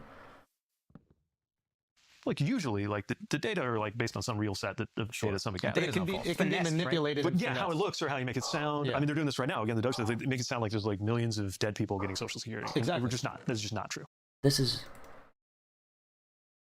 Okay, we're talking about different data. We're talking about a difference between people who are actually digging into data or people who are actual journalists versus like people at Doge, like Elon Musk, who just literally just fucking lies. That's just a lie that there's millions of dead people that's just sucking off what the Social Security thing. That's just completely all of it's like to waste, and there's trillions of dollars that they could save in the budget or some shit. That's it. Those are just lies. So how many are getting? Are there dead people? That's because this seemed to me fact. Well, first of all, like Biden can get it. Look, I mean, one thing to think about is like obviously the vast majority of people who die of old age are getting Social Security the day they die, right? So like for at least a minute or a week or a month or however long it takes, right? There's that process of updating. But part of it had to do with how the database was built, and you just didn't necessarily like remove everybody from the database. It didn't mean they were getting money, but it meant they were in the database. And so you could twist that into looking like this is what the president did in his speech. Like, it's true, there's this database that had all these people from like 100 years ago. It was not true that they were getting checks. Okay, wow. But he's What the fuck? Are we good? Are we good? Oh my fucking god, I just dumped coffee everywhere. Oh my fucking god. Shut up. Okay, what do I do? I need to like fix this. I'll be back in like 5 minutes. This is fucked up. Hold up.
I don't need to turn all my shit off for this. I'm just cleaning my keyboard. Can't really see it.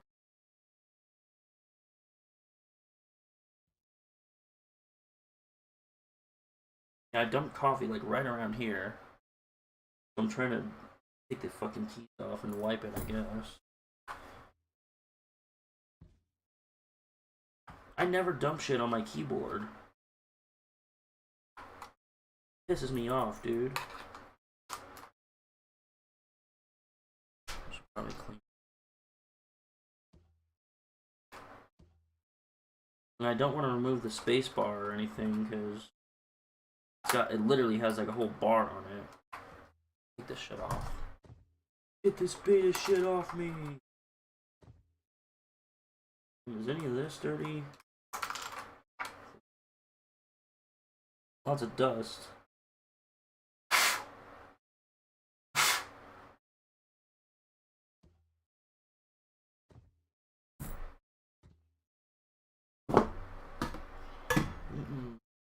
I'm so pissed. I'm triggered.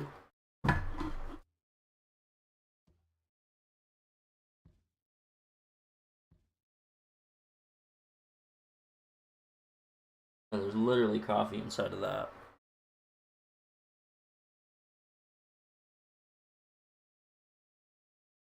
Middle schooler with his hair, bro. I need a haircut.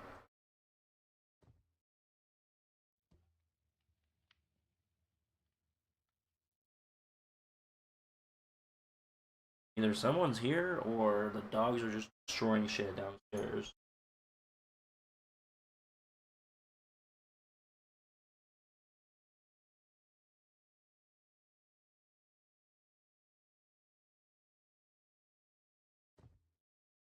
He's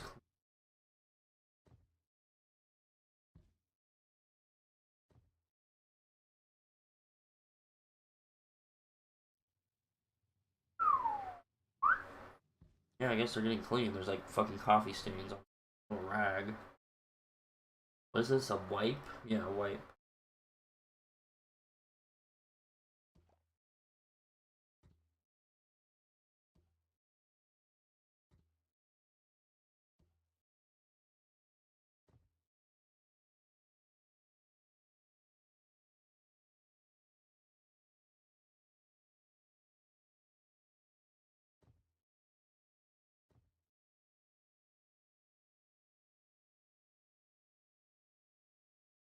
Okay, what else?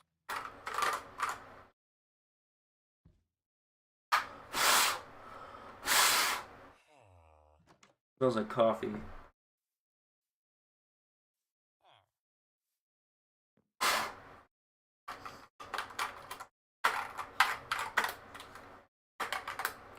And there's shit all over my desk here.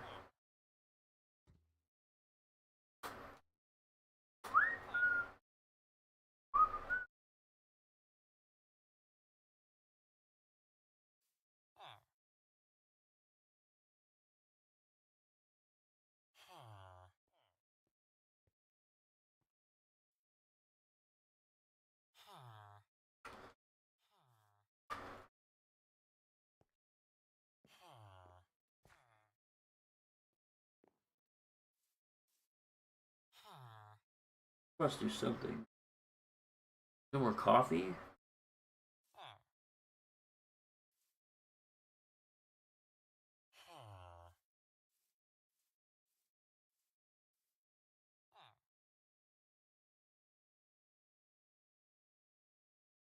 Oh.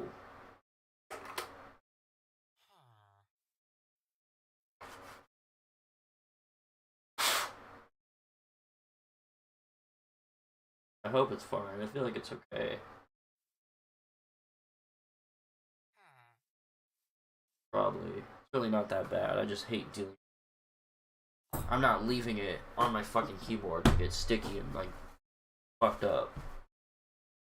I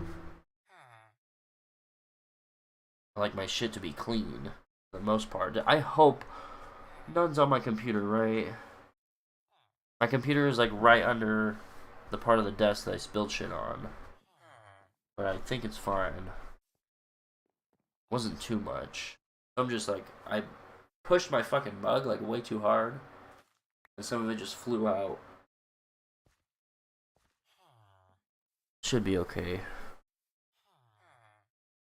There's so much fucking hair, cat hair all over this room. I need that little vacuum. Bars. Room. Vacuum. Doom. Room. Oh yeah, we gotta put it back together. Where does all these buttons go? We need the K. Oh, the N goes here. B, N, M? Is that right? Where's the Alt? Is it next to the space bar? Or is it one more over? Not sure. What the fuck that is? K. Easy as a not sure.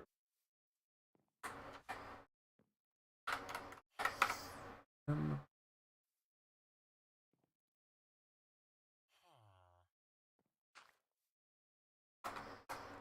I just see a keyboard layout? I don't have a keyboard! Wait.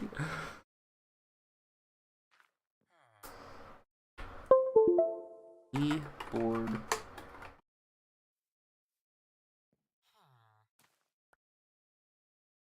Show me the fucking...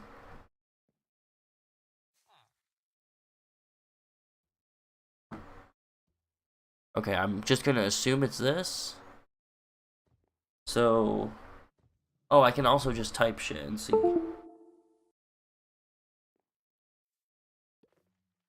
Okay, so that's that. Why is it disconnecting? I hope it's not permanently fucked. I'm gonna be so pissed. There's no way that it's that fucked. It just had a little coffee on it, bro. Not even, like, in it. I don't think.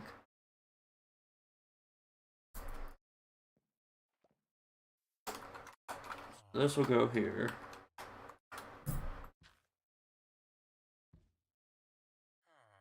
Not there, I think.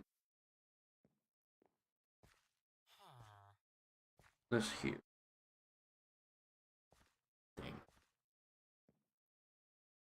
Then I have function. I have all of these. I have function, alt, and this tab thing. Or like page, I don't know what the fuck it is. Alright, hold on. Let me put this here. And I think I do want it raised. Okay, plug it in, and hopefully it doesn't disconnect every 3 seconds like it was just doing for some fucking reason. And I just want to see what these do. This is alt. Okay? Alt. And then... Okay, there's this... What is this, like the right click, basically? And this is the function key. Okay. That's nuts. There's shit on my floor.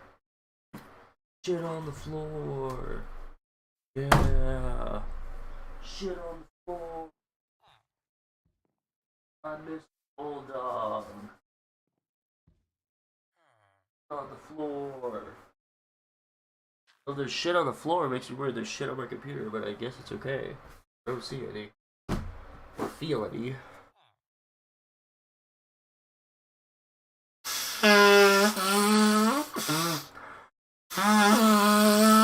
Coke.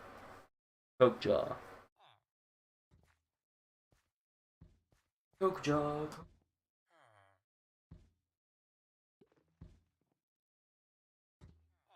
I woke up in a new Bugatti.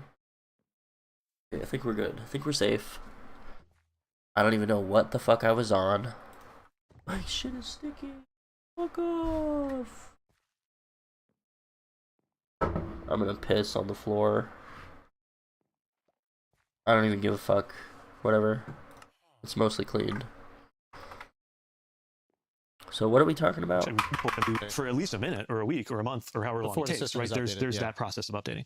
But part of it had to do with how the database was built, and you just didn't necessarily like remove everybody from the database. It didn't mean they were getting money, but it meant they were in the database. And so you could twist that into looking like this is what the president did in his speech. There's a difference between twisting things or omitting certain facts to like make things look a certain way and then straight up fucking lying.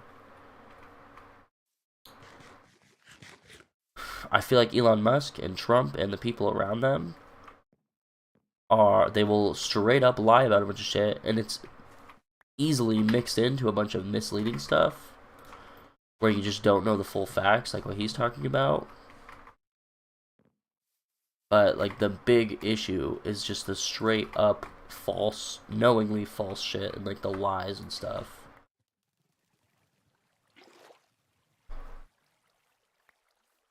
Like it's not the same as like Fox like only reporting on issues that like make the left look, or like make liberals look bad, or like or it's not the same as that at all. It's not just like a simple bias. It's just like a lot of shit is just straight up lies, and that's really important. I wonder how much they'll talk about that.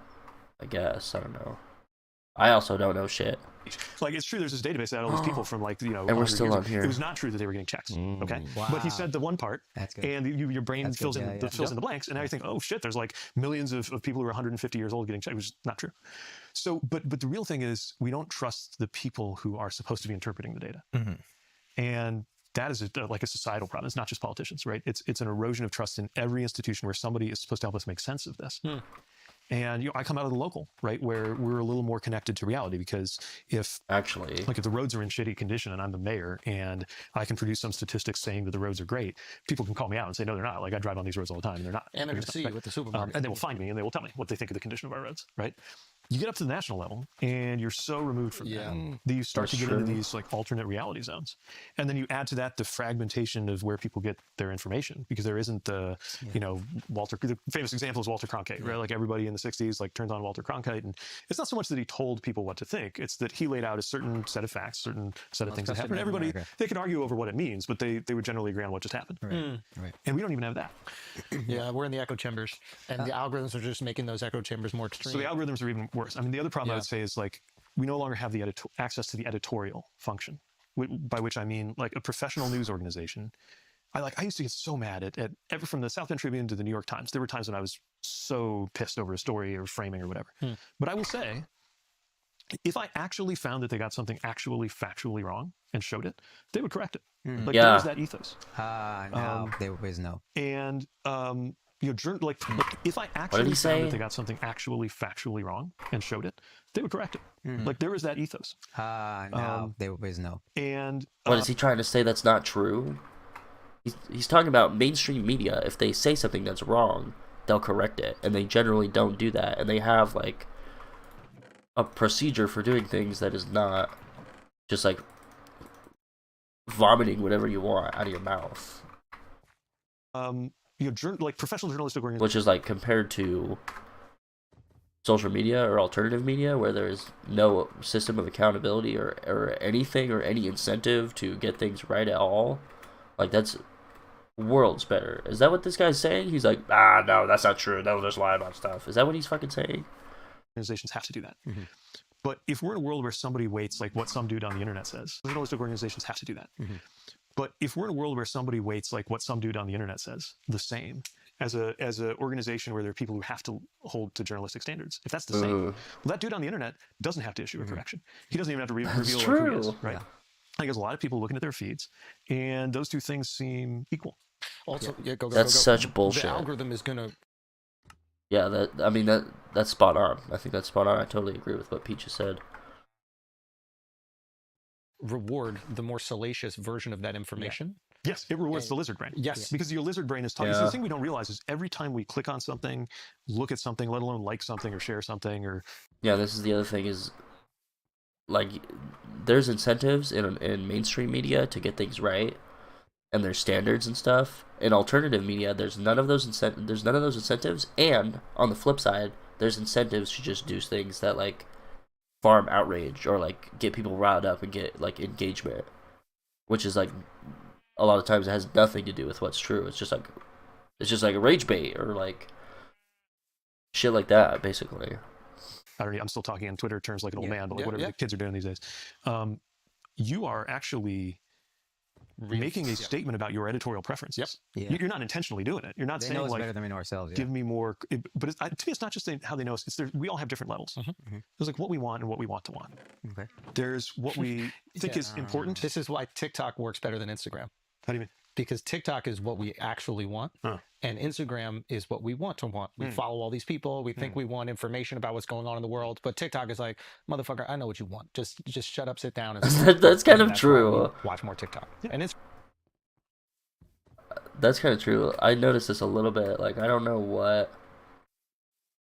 Like, there's some algorithms on like YouTube or Facebook Reels, or I think that's the main two. But then when you go on TikTok, it feels like totally different. Like they're actually showing you shit that seems to be like they know what you want, I guess. And then on YouTube, it's just like,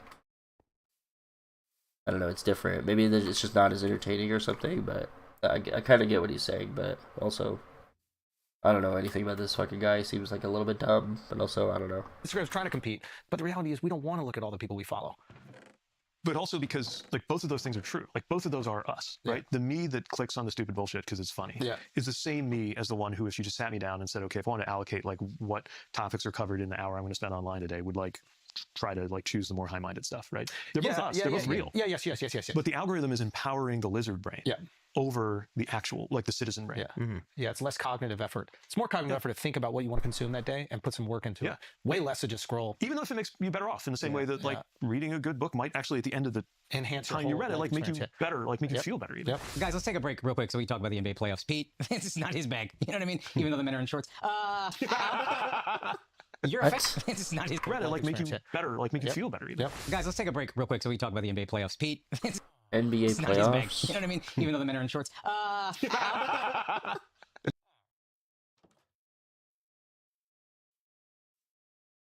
Okay, dude, that's a little gay joke. I mean, good one. Is he still there with them? You're a fan, finally. Not his bag. You know what I mean? Even though the men are in shorts. You're a fan, finally. Oh yeah, it's the time of year. That's great. Knicks have played 2 playoff games. You watch both of them, I assume. I mean, you know. There you go. I don't care. What? This is cringe. And this is an ad for steak, right? Yeah. Go. Feel better even. Guys, reading a good book might actually at the end of the way less to just scroll. Less cognitive. Algorithm is empowering the lizard brain. Take a How did we go all the way back?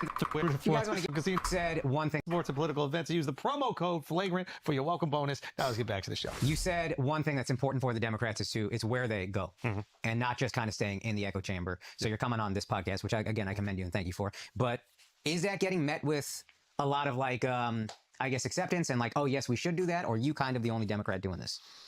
I think it sounds like your experience has been not. Wait, what did he say about an echo chamber? Code Flagrant for your welcome bonus. Now let's Shut get up, back to the bro. show. You said one thing that's important for the Democrats is it's where they go and not just kind of staying in the echo chamber. So you're coming on this podcast, which I commend you and thank you for. But is that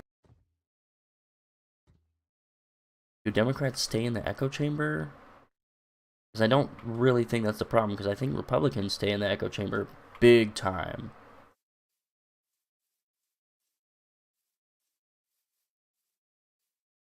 They just have an echo chamber that works like way better. I think. That's kind of my intuition or feeling.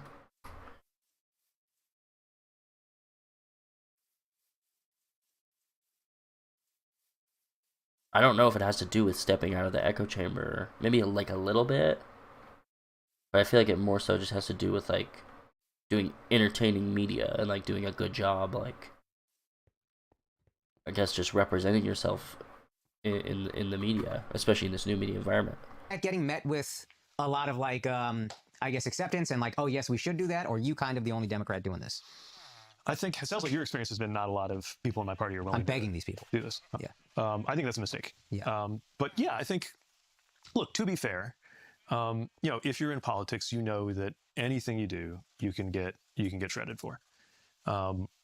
Even not something you do, but something that somebody sitting next to you does, and you don't make the appropriate face or scold them for, right? Like, Yep. And there's even a contagion of cancel culture where like if you're around somebody who does something, right? And I want to parse like some of that's maybe legitimate and some of it is problematic, right? But all of that's there, and people who are running for office want to win. Obviously, they want to keep their jobs, and to me, it's worth some risk in order to reach everybody. And again, that's partly the habits that I formed while I was an unheard of, 30-something-year-old Indiana mayor running for president. So we did everything. Like we would do CNN if they would have me, but we would do, literally like Iowa college lesbian radio was like I would like do a show, like anybody who would talk to me. Mm-hmm. I think that's better though, because I think it better resembles what politics is supposed to be. Mm-hmm. Like politics obviously has a bad name. People are pissed at politics and frustrated at politics and hurt by politics. But like, to me, politics is a process of making decisions about how we're going to have laws and rules that all of us have to live by, and how we're going to spend resources that all of us are paying into. And for that to make any sense, there has to be a process of encounter. Like we have to be encountering people who don't think like us and don't view the world the way we do, both in order to actually legitimately become smarter and better and make better choices and have better positions, and just in order to persuade. There's no persuasion now, or I think there's not enough persuasion.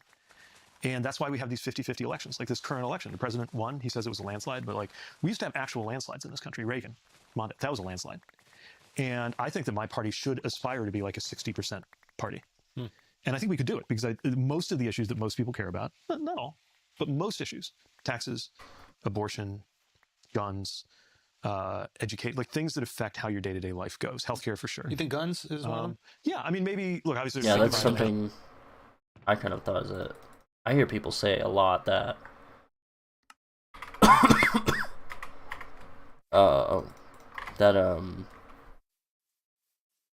in a lot of ways, if the Democratic Party could ease off of guns a little bit, they could do a lot to stop pissing off like conservatives, or fuck Republicans that follow Trump, but conservatives generally.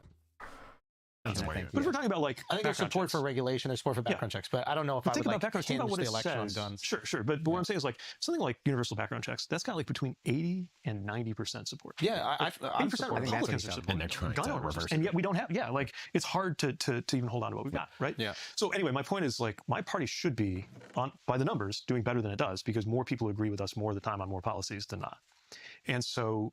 Yes, we have some work to do on policy. So what do you got to change? Like, how do you how do you change that perception if you know that more people agree with the policies that you guys have? Why aren't they agreeing with you? And what are you doing wrong? I think the biggest problem. Piggyback on that. Yeah. So I think it's great going everywhere to speak to people. One thing that I don't see happening from the Democratic Party is getting their message out and actually convincing people or letting them know like, hey, we're doing stuff, or these are the stuff we've gotten done. This is something I don't like that Trump does, but it actually works with like permeating the culture. Like he ran on, hey, I'm going to get all these criminal migrants out of the country. And then he makes a video where you see all these guys chained up, coming off a plane, going in. That's messaging that you don't even need to understand. You see it and it's like, hey, he said he's going to do something and look, he's getting it done. So it's like, I think he knows how to play that social media game where it's like, oh, I know how to speak to people. And that's something Dems aren't doing at all. So it's great that you go talk to other places. Is that a good example for what Trump does? That people see and they're like easily convinced by him.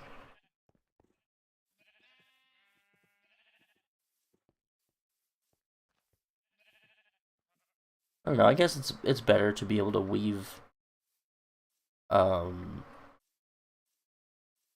like imagery and like not just imagery. I guess in that example, he does a better job of like putting together like a story of like.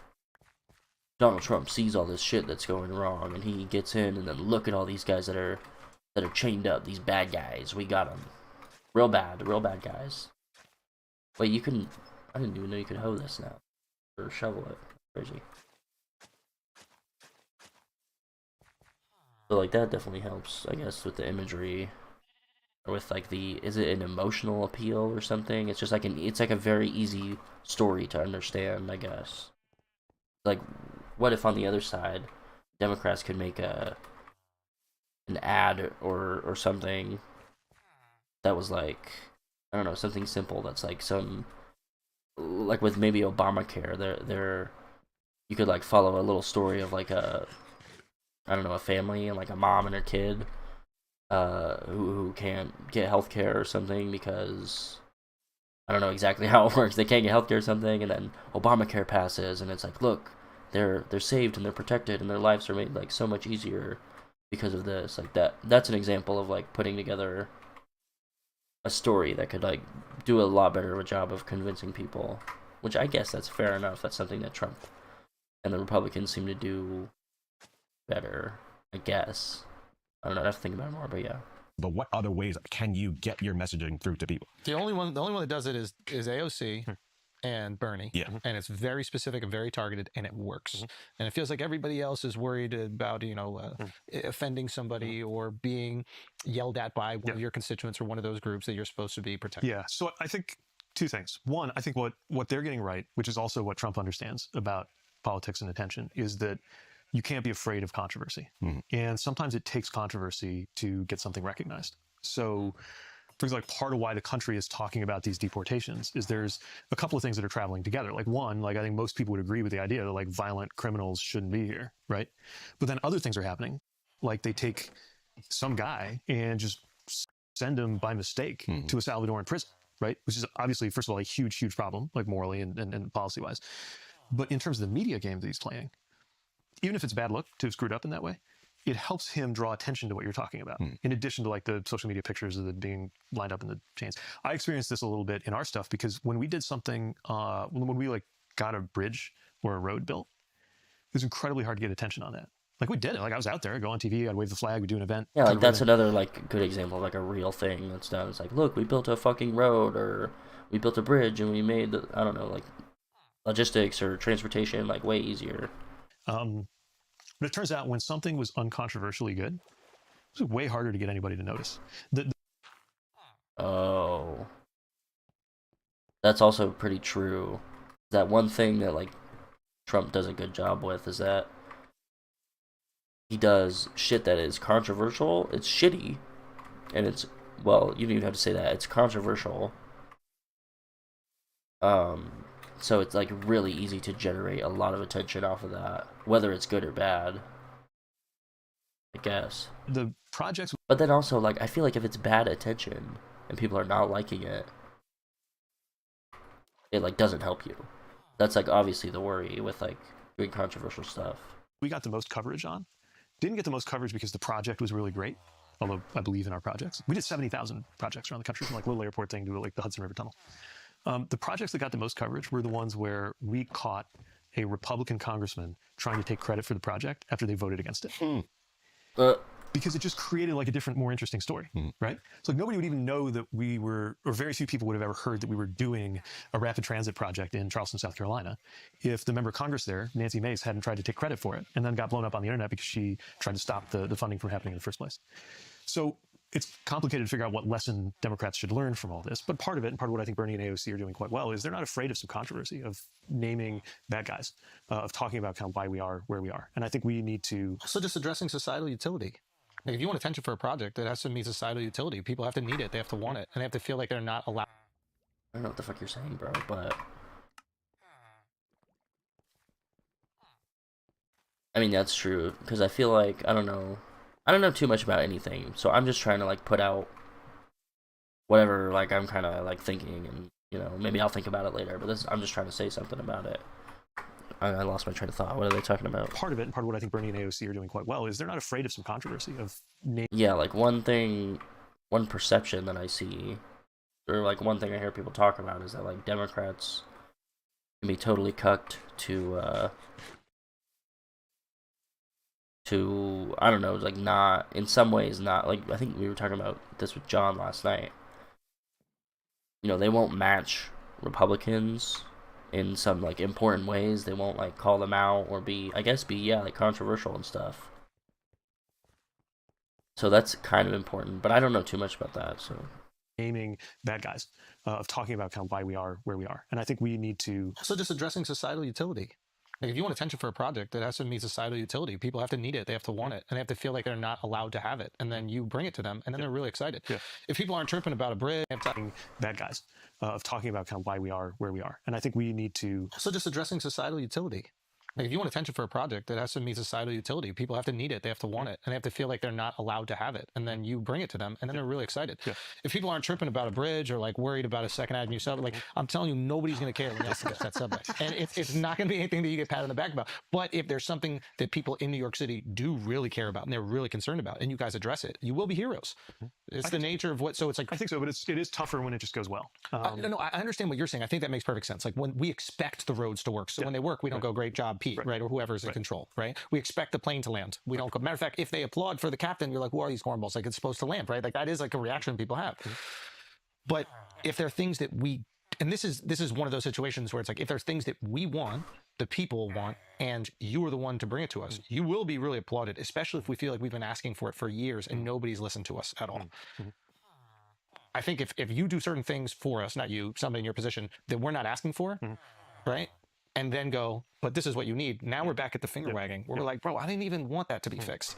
Why do you want credit for this thing we're not even asking for? So I think it's really about listening. What do you think people actually in America, what do you think people really need? If there's 5 issues, what are the things that they're concerned about?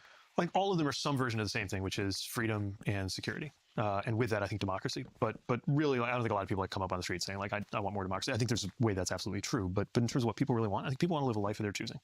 They want things to work. They want our country to be better than any other country in terms of the quality of our roads and the strength of our economy and the kind of education they can get. Right? We want America to be the best place to live. Roads. We go all over the country. Like we're actually weirdly good people. Comedians are good people to talk about when it comes to like the different parts of this country and how people are living, because we go every single weekend to every different weird, obscure part of this country. We're there. It's not just the big cities. Like we're everywhere. And it's roads everywhere. I ask people every time I go to a city because I want to know what's going on. I want to know what they're frustrated by. It's roads every single time. If Pete was day one, you're like, I'm fixing every fucking road in America, and then you did, you'd be president. You know, because it's something people are actually frustrated by, and they don't feel like the government is answering. You know, what are the other 5 things like that? Okay, so that's one. Security is the other one. Bro, Biden did this. He allocated like a huge amount of money towards like fixing. It was infrastructure or something, and a huge chunk of that went to just fixing roads and like making shit work better. I don't know. Yeah, I don't know.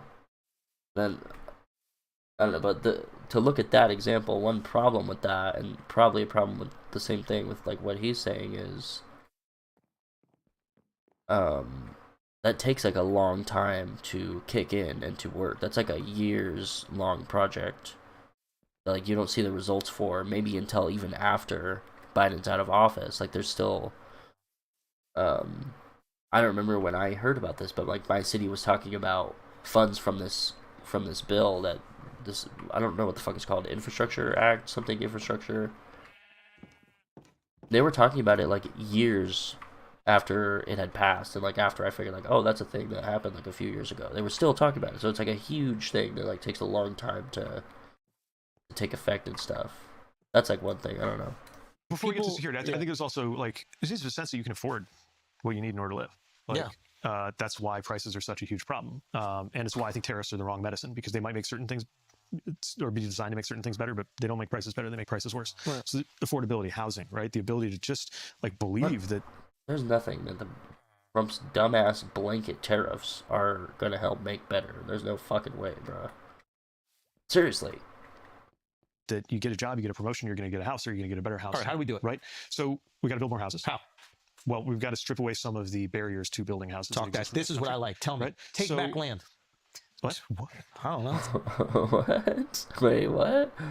Sounded fine. I'm just saying, like, I want to see the Democrats be a little more gangster. Like, Republicans would go, we're... The Democrats need to be more Taking Greenland. What is your build a wall? What is your statement? What is your outlandish thing that you might not do, but it kind of riles people up? It gets the people going. Like, if you want to say, hey, we're going to... Should we be doing that stuff? This land, we're going to build 200,000 affordable housing units on it. That might make some people get excited. It would get attention. Yeah, it would solve for that thing. Not exactly how I would solve the problem, but yeah, when it's like we need. I'm being facetious, but there is a truth. There is some truth in it, which is like, I don't know what the statement is for Democrats. I don't know what your build a wall is, and you need a version of that, because those are the things that people attach themselves to. As Alex said, like he's like, hey, we're deporting all these people who are here illegally, and then you show the video, and then people are like, that's what I voted for, and it's happening. I feel good. I thought the Build Back Better that Biden tried to do was a good idea, and then it failed fairly quickly, and then that was just kind of the end of that. I'm sorry. Fuck you. There was so much. I feel like there was, like, that is a really good example. I'm glad he brought that up, because that is the, like, any president will come in with like big plans for something. Like I remember in 2020, I got really into Andrew Yang because his big plan was he wanted to do a universal basic income, and he would talk about like how it's not that hard, we could just do it, we could implement like a small tax and everybody would get $1,000 a month or some shit like that. And that's like a big, big project that maybe it'll happen, maybe it won't, probably won't happen, honestly.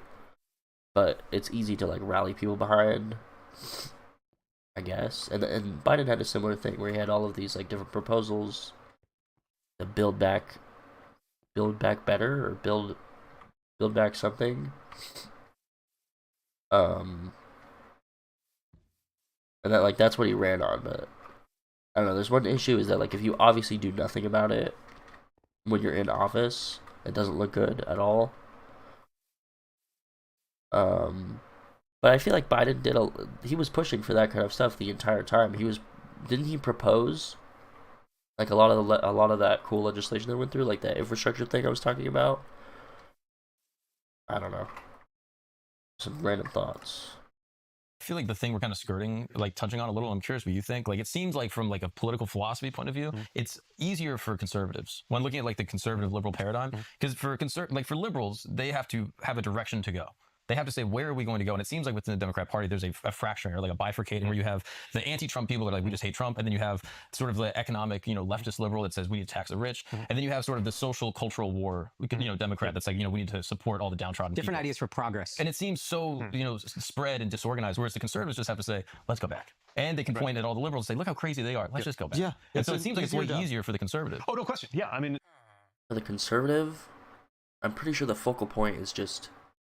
I don't know, maybe that stuff is true, what he just said, but the focal point always ends up on Trump. So it's very, very, very easy for them to just push because they have that. They're all pushing in that same direction right behind Trump. Yeah.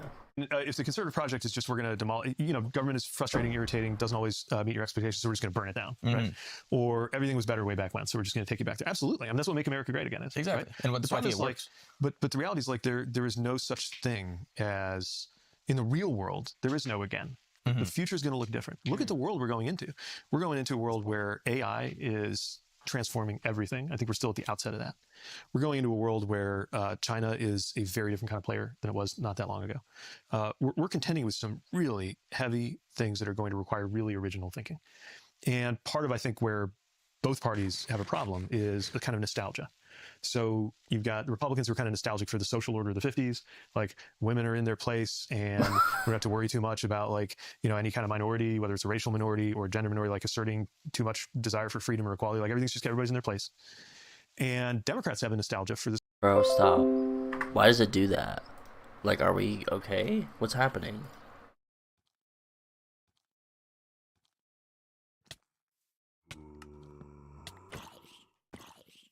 Sack of shit.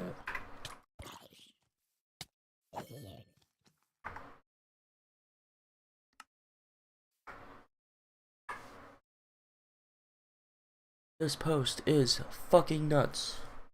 World War II framework that we set up with the UN and NATO that kind of made, was our response to everything that happened. And then domestically, we set up this administrative state, which solved a lot of problems, but has now run the risk of collapsing under its own weight. Right. So we've got to cure ourselves of our nostalgia in my party and recognize that like there's no going back. I do think it's a bit unfair to say that about Republicans. There's a faction of Republicans. I absolutely believe that about the social order. But again, you go to middle America and then it was very eye-opening for me. I went to a city, I think it was Toledo in Ohio, where I was like, oh, I expected the city and this place is like decaying. And anytime I made a joke about it at a show, they would like laugh so cathartically, like finally someone gets it. And I think when they hear Make America Great Again, I'm sure some people think about social order, but a lot of them are probably thinking, much like your town, we used to have the Studebaker or whatever here. We used to have manufacturing here. Bring that back. The racial stuff, I don't care about that. I just want to make my city great again. That was what America was to me. But to your point, like what we had to do when I was mayor of South Bend was to move on from that. And it wasn't saying like we're done with manufacturing, we're never going to make things anymore. It was saying we're not going. There's no such thing as going back to the Studebaker days. I'm just touchy because I think for liberals, liberals often will say that about conservatives. Oh, they like the social order, and I feel that's a bit dismissive of their pain. And not that you are very good about. I just think there's a messaging issue in the way they're often talked about. Sure. And I think this is a little bit true. If I hate to defend Republicans or conservatives, I guess, but it is. I don't think you're fully explaining what's going on if you just say like everyone's in their place. Women are at the home and different minorities are in their place, I guess, or whatever. Like that doesn't fully explain. My fucking spacebar is sticking. That doesn't fully explain like the best reason behind what they're thinking, but also they're completely insane. So I don't care to try to like bolster them at all. This guy, I feel like this guy that's talking right now, he bolsters them like a decent amount. Runs defense. We should come back to that. Type shit. I think the if you look at the actual conservative governing plan, though, not the talk, not the campaigning, not the posturing, what they actually do. Okay. I would say the biggest social policy commitment that they've made that they actually care about to the point that they actually went through and kept it was to get rid of the right to choose. It's number one project of the Republican Party on the social side. Yeah. It's one of the few promises they actually kept. Yeah, that's valid. Yeah. Right to choose And what? economically. What is happening with my fucking thing, bro? Hello? What the fuck? What's wrong with the fucking internet? It just randomly shuts off. But he's talking about what, the pro-choice thing? How did they even do that? That was through the Supreme Court.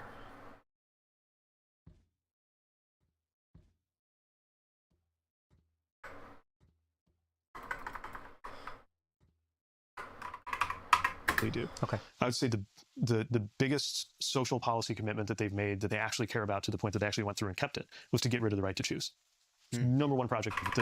Going back to the Studebaker days. I'm just touchy because I think for liberals, we often, well, I don't know, liberals often will say that about conservatives. Oh, they like the social order. And I feel that's a bit dismissive of their pain. And not that you are very good about, I just think there's a messaging issue in the way they're often talked about. Sure. And we should come back to that. But I think if you look at the actual conservative governing plan, though, not the talk, not the campaigning, not the posturing, what they actually do. Okay. I would say the biggest social policy commitment that they've made that they actually care about to the point that they actually went through and kept it was to get rid of the right to choose. It's number one project of the Republican Party on the social side. Yeah. It's one of the few promises they actually kept. Yeah, that's valid. Yeah. And then economically, the biggest promise they've actually kept is tax cuts for the rich. Biggest thing that he did in his first term. And right now, it's up for debate right now. Literally, Congress it's not getting as much attention because all the other crazy things going on. But it's more tax cuts for the rich and for corporations, right? So to me, like, most of the stuff he said he was going to do, he didn't actually do. He didn't do the big infrastructure bill he talked about. We actually did it. He didn't even build the wall. This build the wall was like a galvanizing statement. It's not like he actually did it. Yeah, that's what I'm like saying to you. 2% of it. But I want to do something. There's like thing after thing after thing is just ridiculous shit. Like another good one is the Doge shit. You know, Elon Musk saying like, we're gonna uncover like $1 trillion or $2 trillion or some crazy fucking over $1 trillion of waste, fraud, and abuse, and then he comes away with 150 billion of just cutting shit that he doesn't like. That's like not the fuck what we were talking about at all. And there's just so much stuff like that. Like, there's no way that Republicans are like, you know, they keep their promises and they have these like important things that they're trying to get to. That doesn't make any sense to me. But follow through on, right? Galvanizing statement that's all bullshit is not good enough. Give me something. I think what I'm saying is he's being hyperbolic. I can try to break him. I'm being dead serious. Speak to people at an emotional level, even if it's not realistic. Okay, so this brings us to the other thing that I think we've been skirting around a little bit, right? What I'm saying is tell people, if you want to help them, say the thing that you think they need help with out loud. Directly. And say that you're going to do it, and then endeavor to do it. We already expect you guys not to do it. So the least you could do is fucking lie to me. You don't even lie to me. Like, have the decency. It's like, we're married, okay? You're out there cheating on me with Scandinavians. Oh my fucking god. He's good. He's good. Wait. Cheating me with Scandinavians, right? Not to do it. So the least you could do is fucking lie to me. You don't even lie to me. Like, have the decency. It's like, we're married, okay? You're out there cheating on me with Scandinavians. He's good. He's good. You're out there cheating on me with Scandinavians, right? You don't have to throw it in my face. Do you know what I mean? Like, at least just do the decency of telling me the thing that I want to hear, and then endeavor to do it.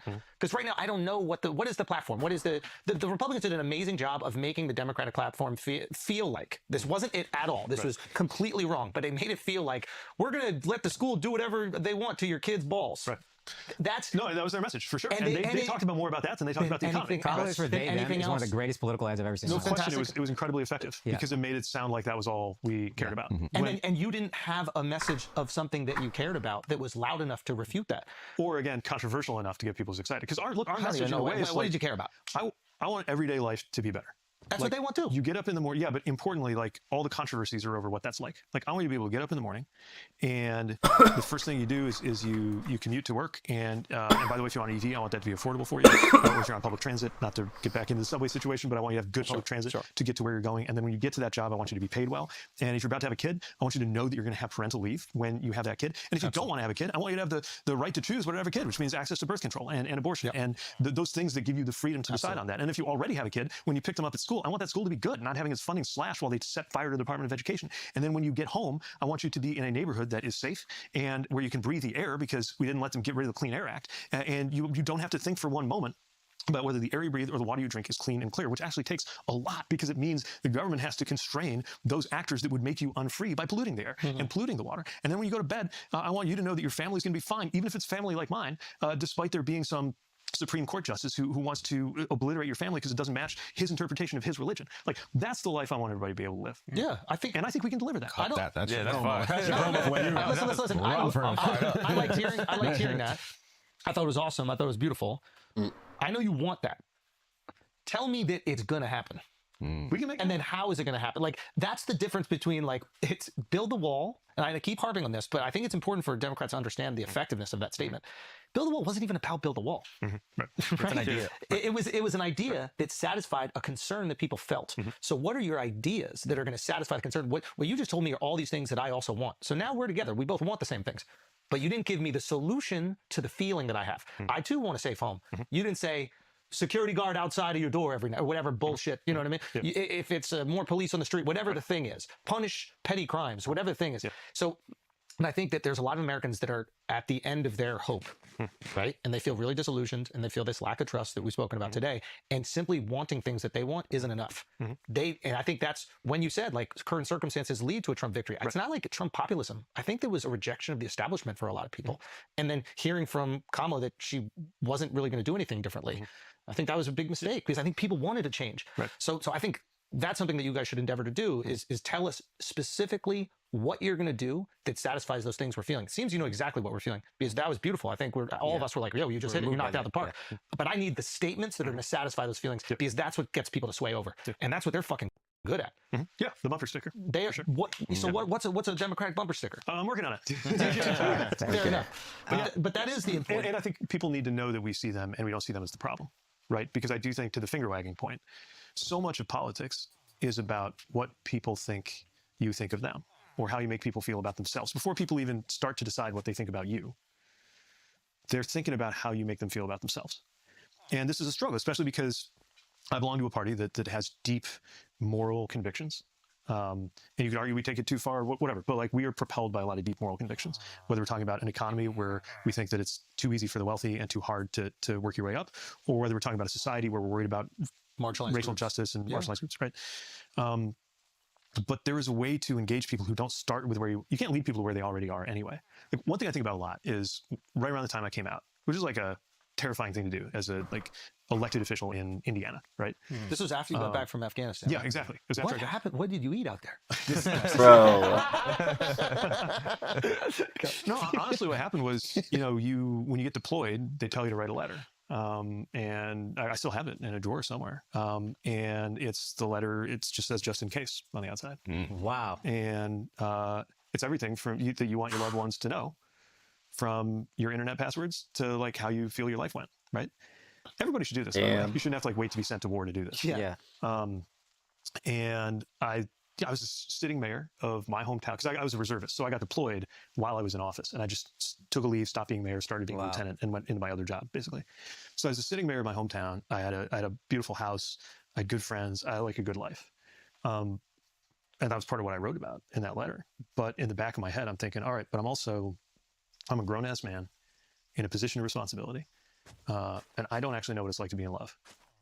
And if I get back, I'm not going to let that continue. Like whatever the implications, I'd rather deal with that than once again contemplate the idea that I could go to my grave not knowing what it's like to be in love. So then, it was awkward timing because it's actually the middle of a re-election. But I took some time, like I took months to think through, okay, how do I do this? How do I say this? Like, what is that? And then one day I did it. I wrote a little op-ed in the local paper. I said, I don't think this should be anybody's business, but I know it's a thing. Here's something you should know about me. And It was fine. I mean, it wasn't fine. There were, people upset. There was some ugliness around it, but like, nothing ever happened that made me regret that I did it. But the story I was starting to tell was that sometime after that, when I started dating Chasten, maybe, I don't know, some months Did he after jump that. on that immediately? Was he like, oh hell yeah? They like slide into Bro. DMs. He was like, he's. You know what I mean? Like, was that quick afterwards? No, Were you- I found him. Well, we were on. It was Hinge, the dating app. Yeah. Yeah. Wasn't Grindr. Grinders for Republicans. I know everybody thinks. We do need to talk about why every time the RNC happens, Grindr explodes. I'm just saying. Out him. Seems like a lot of letters need to be written. They don't serve. So, anyway, I met him, fall in love, start dating, and this. I run into this woman I know, I think in the lobby of the county city building. I'm walking into work. I know she's a little more conservative. And she comes up and she says, I ran into your friend and he's wonderful. Oh, he's wonderful. And it was one of those moments, right, where like, I think it was very important that the thing to recognize is like, for her, she was signaling something pretty big for her. Yeah. Like, I don't know exactly, but I can guess like how she thought about and talked about gay people probably all her life. But she knew me, she met him, he's wonderful. Like, yeah. Right. Versus if I like treated her to a lecture on the difference between a friend and a partner, right? Yeah. That would have pushed her right back into the arms of these people who don't want anything good for like me. So what I take from that is this broader process that needs to go on, where we find people, and as passionate as we are, and as right as I believe we are about the big things, even though I'm open to the fact that we may not be right about everything, we're not telling people that they are bigoted or racist or whatever, because they don't already start out in the same place that we are. There has to be that process of kind of inviting people to look at things the way we look at things, versus commanding them to. And I think that is something that in the culture of my party has been especially challenging in the last like 10 or 20 years. But that we need to work through, because again, politics is about persuasion. It's about finding people where they are. It's about how they feel about themselves. I think there is a desire for belonging that is not just something liberals care about. I actually think the loss of belonging that happens in a town like where I grew up, when you lose your auto job, and the workforce development agency comes along and says, good news, I found a job that you can get qualified for based on your education, and it pays just as much, and you're going to be a nursing assistant.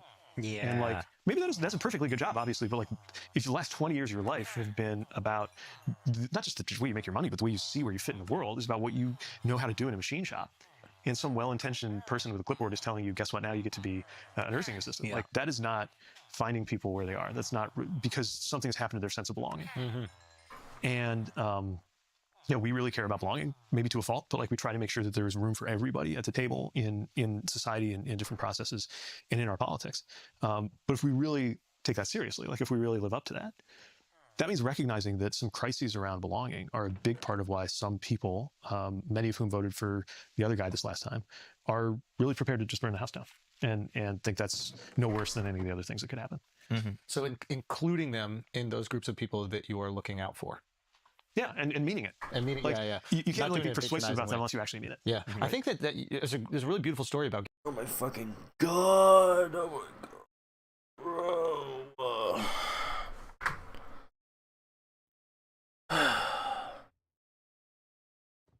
I have to piss. I'll be right back.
Shut the fuck up.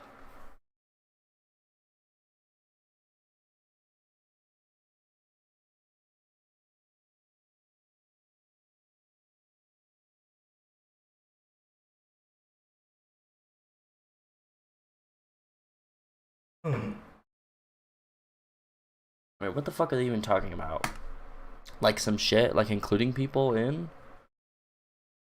Giving that woman grace, yeah, and choosing maybe to not correct her, and understanding. Now you had the benefit of having a relationship with that person and understanding maybe how difficult it was for her to even come there, and you both had this amazing experience where you connected with people as individuals before you knew things about each other that might create some separation, which is kind of a really awesome thing about the human spirit. It's like once I kind of know who you are as a dude or a chick, like these other things in your life, all of a sudden I have a little bit more empathy for or understanding, or at least want to understand because I like who you are.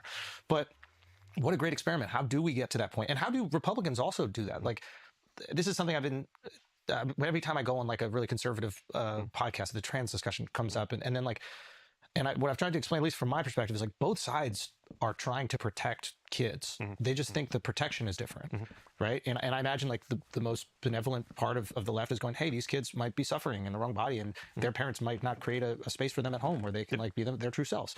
And then parents on the right go, hey, I don't want to be in second place for the decisions made about my kid to the school. Like, I don't even know the principal. Why are they like, and I have empathy for that too. And how do we get to a point where we're not constantly trying to dunk on one another, and we're actually trying to, like you said, meet people where they are? Yeah. Like, well, how do we do that as a country you said in general? It, the key word there is the empathy, right? The like understanding. So I think you put it really well, like having empathy for parents or students who are in that position, which is terrifying, of belonging to one of the most tiny and kind of harassed minorities there is in the country, but also empathy for people who sincerely want to make sure that sports are safe and fair, and want to make sure that they have the most important say in what's happening in deciding what's best for their children. Like that, these are like very human things that if you strip away all the layers of the politics of it, come from a place of very understandable concern and like humanity, right? Yeah. There's humanity in both positions, and I think that's lost in the dialogue sometimes. Yes, which brings us in some ways back to the algorithm. So I think a big part of the answer to your question is offline. There have to be spaces that are offline. Or at least that are not like shaped by algorithms, where these conversations happen. Because to your point, if all I know about you is that you're, some random account on Twitter shitposting like something I really care about. Yeah. How does this affect it?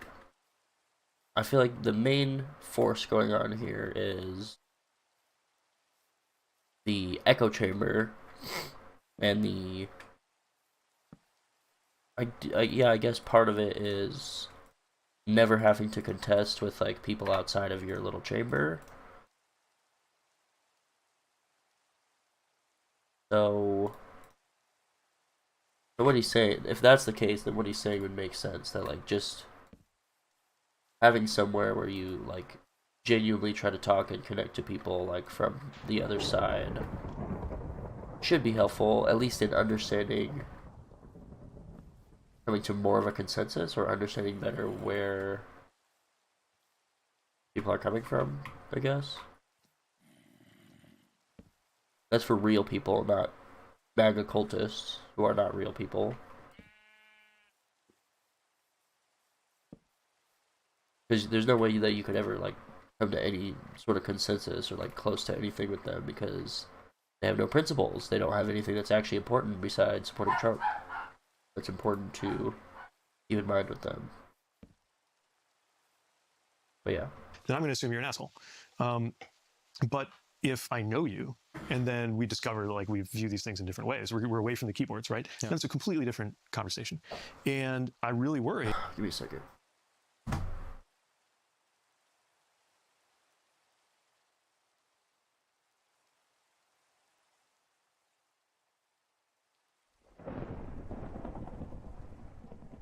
Why the fuck does he literally bark at literally fucking everything?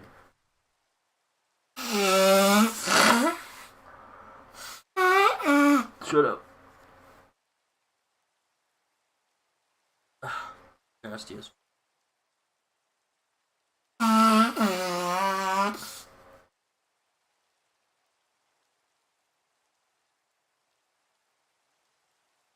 can't fucking breathe. I got glue in my nose. And sometimes this is coded as like a conservative worry, but I think liberals should be just as worried about it, about things like neighborhoods and faith communities and other sources of belonging and meaning that overlap the different political commitments that we have. Because it's in those spaces. I mean, again, I think back to the military. Like, if I was getting in a vehicle to go outside the wire, like the other people getting in the vehicle with me definitely did not care if I was a Republican or a Democrat, or like what country my dad immigrated from, or if I was going home to a girlfriend. I'm really excited for the next hour. We're going to talk about Malta, by the way. I cannot wait. Like, all they wanted to know, obviously, was that they could trust me to do my job. Same thing, vice versa, because we were trusting each other with our lives 100%. every time we went outside the wire. Yeah. And to be clear, I was not into like a combat or maneuver. My job was just to like drive them safely to where they needed to go, but that could be scary. That does have risk. Not that everybody should be in the military, but like everybody should be in environments where people as people first. We start this way. We grow up, families are like this. Sports a lot of times. Absolutely. Team sports is like this. I agree with you 1,000,000%. You know how somebody handles themselves in a tough situation, and then you find out like how each of you comes to something. Right? That's just such a more honest and human and ultimately respectful and decent process of encounter. It's amazing how understanding we can be when we have that type of relationship built first. Yeah. All right, guys, let's take a break for a second. It's time to stop wearing these baggy, ill-fitting tees or hoodies. The essentials. Get your essentials right. Make sure that true culture of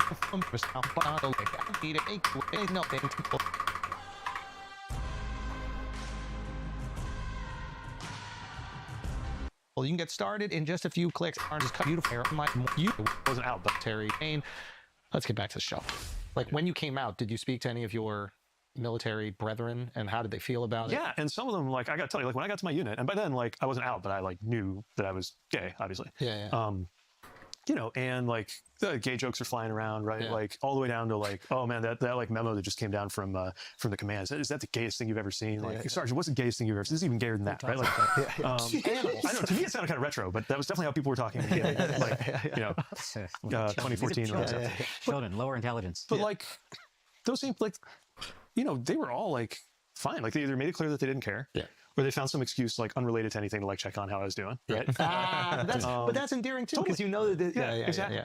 And then a couple people turned out, including somebody who I like turned to more than once to volunteer for outside the wire drives that he didn't have to do with me, but I needed somebody else who was qualified on a long gun. Turned out he was in the same boat. I never knew it. So you vampired him. It's not contagious. Is that what you're saying? Maybe you got me. I don't know what's he did have the long gun.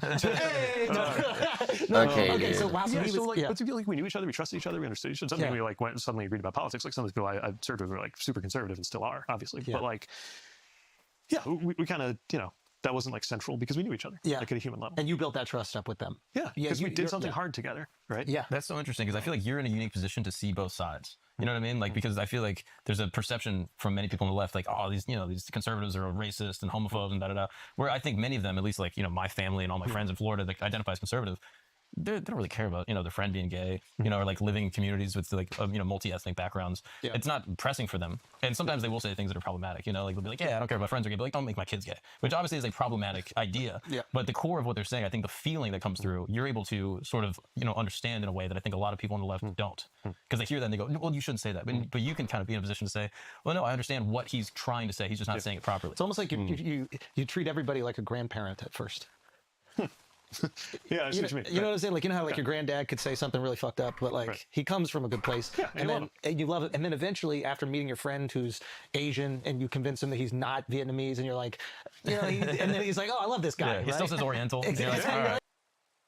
Where the fuck are the jungle saplings? These are oak saplings.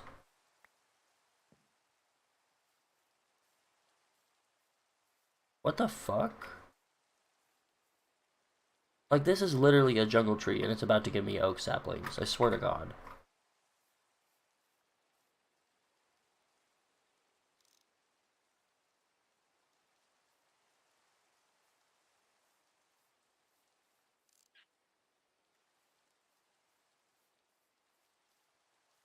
I don't know. I just wanted some saplings, but...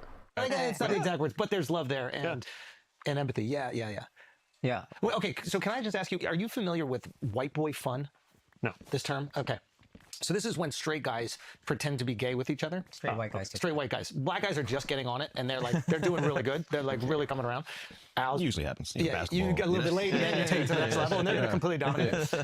But okay, so did you never see any of that in the military where guys would like do little gay jokes with each other and that kind of stuff? Like, vaguely. I mean, that's like half of middle school humor. Like, it's yes, general, right? also just like in your 40s, whatever. Yeah. And, but, okay. So like during this time, and it's not like to me, it's not like shrouded in like any like hatred for gays. It's more about just like how can I do something that potentially makes my trolls my friend or makes him feel uncomfortable in this moment, right? Are you ever in those scenarios? And at this time, you know you're gay, but you're not out. And then they're doing this game with you. We're like, oh, I'm gonna make Pete feel so uncomfortable, and you're like, joke's on you. This is so weird, guys. Not really, no. But I know like that. Yeah, that happens to a lot of people. Where, like in this situation where like there's this, just like one of the few minorities that like it's not obvious to everybody whether you're part of that minority, right? Unless you decide to tell people. So yeah, I definitely know that like that kind of thing can happen, but I can't off the top of my head think of those things. Okay, all right. You finally come out. Okay. And I'm glad we waited to the end of the episode to talk about this because I have so many questions about it, given your situations in life. But I didn't want to feel reductive, like this was your whole identity. I actually kind of wanted to get to know you before I asked you about two things. It's ironic we're having this conversation right now. But like, okay, so you come out. Like, scariest thing, you've been at war. You know what I mean? Like, is it more terrifying than doing a drive where an IUD could go off? And like, what is the fear I level? have my blood pumping just as much for sure. Even when it's not totally rational. Like, telling my parents was not easy, and I had it way easier than most people. My parents were like very loving and very kind of socially liberal. Like, it was not actually a problem. Did they know, or were they surprised? They didn't. If they knew, they didn't say anything. I think they noticed at a certain point that I wasn't bringing girlfriends around. And, like, Did you? Are you like gold star or platinum? Like what? Do you know about these? Oh right, no, Justin tried to explain this to me once. I feel like you're still learning how to be gay. I'm not like the best representative of my people. No, I'm not. No, I'm Gold. not. Okay, so you've Wait, what's platinum? So platinum is you come out C-section, so you never even touch a vagina. No, I'm neither gold nor platinum. All right, fair enough. Okay, so in that process, that's really a thing. Like, I go all the way back to. These are what my gays tell me. My gays tell me these things, so I gotta know. So okay, so in this process, like, you're dating girls. You're like, I don't really know. At what point are you like, okay, I'm definitely gay? And is there a part of you where like I have these aspirations to do these other things in my life, and this isn't my entire identity? Are you going in that moment? Do I stuff this down? Have you accepted it, or have you not accepted it? Like from in the closet. Yeah, my entire 20s were like this. Like, because by then, like, I really, really wanted to not be gay, right? Because I mean, separate apart from wanting to have a life in public service, like I grew up in Indiana. Like, I don't think most gay kids growing up in Indiana in the 90s, like, if you really gave them a choice, right? Absolutely. And so part of that was like, okay, like I dated this like string of amazing women, and like over time, like it was just very clear, as amazing as they were, that like the things that are supposed to happen in terms of the way you feel about and fall in love with somebody, like that's, you know, I'm not saying it's just process of elimination. Like, there are other ways you know who you're attracted to, but like you can pack that away. God, once you came out, you must have made them feel so good, right? Because they got over that rejection or whatever. I mean, yeah, they all did. Yeah, well, I mean, you're the only guy who was like, it was me, and told the truth. Where the fuck do they bark? What?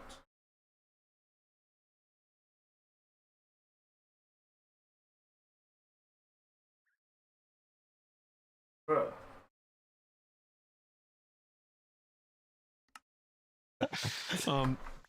But I knew, actually, before I became. Like, what are they talking about?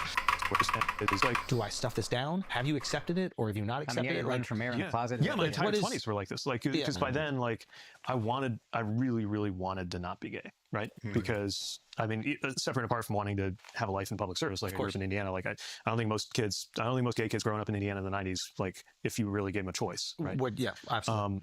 And so part of that was like, okay, like I dated this like string of amazing women, and like over time, like it was just very clear, as amazing as they were, that like the things that are supposed to happen in terms of the way you feel about and fall in love with somebody, like that's, you know, I'm not saying it's just process of elimination. Like, there are other ways you know who you're attracted to, but like you can pack that away. God, once you came out, you must have made them feel so good, right? Because they got over that rejection or whatever. I mean, yeah, they all did. Yeah, well, I mean, you're the only guy who was like, it was me, and told the truth.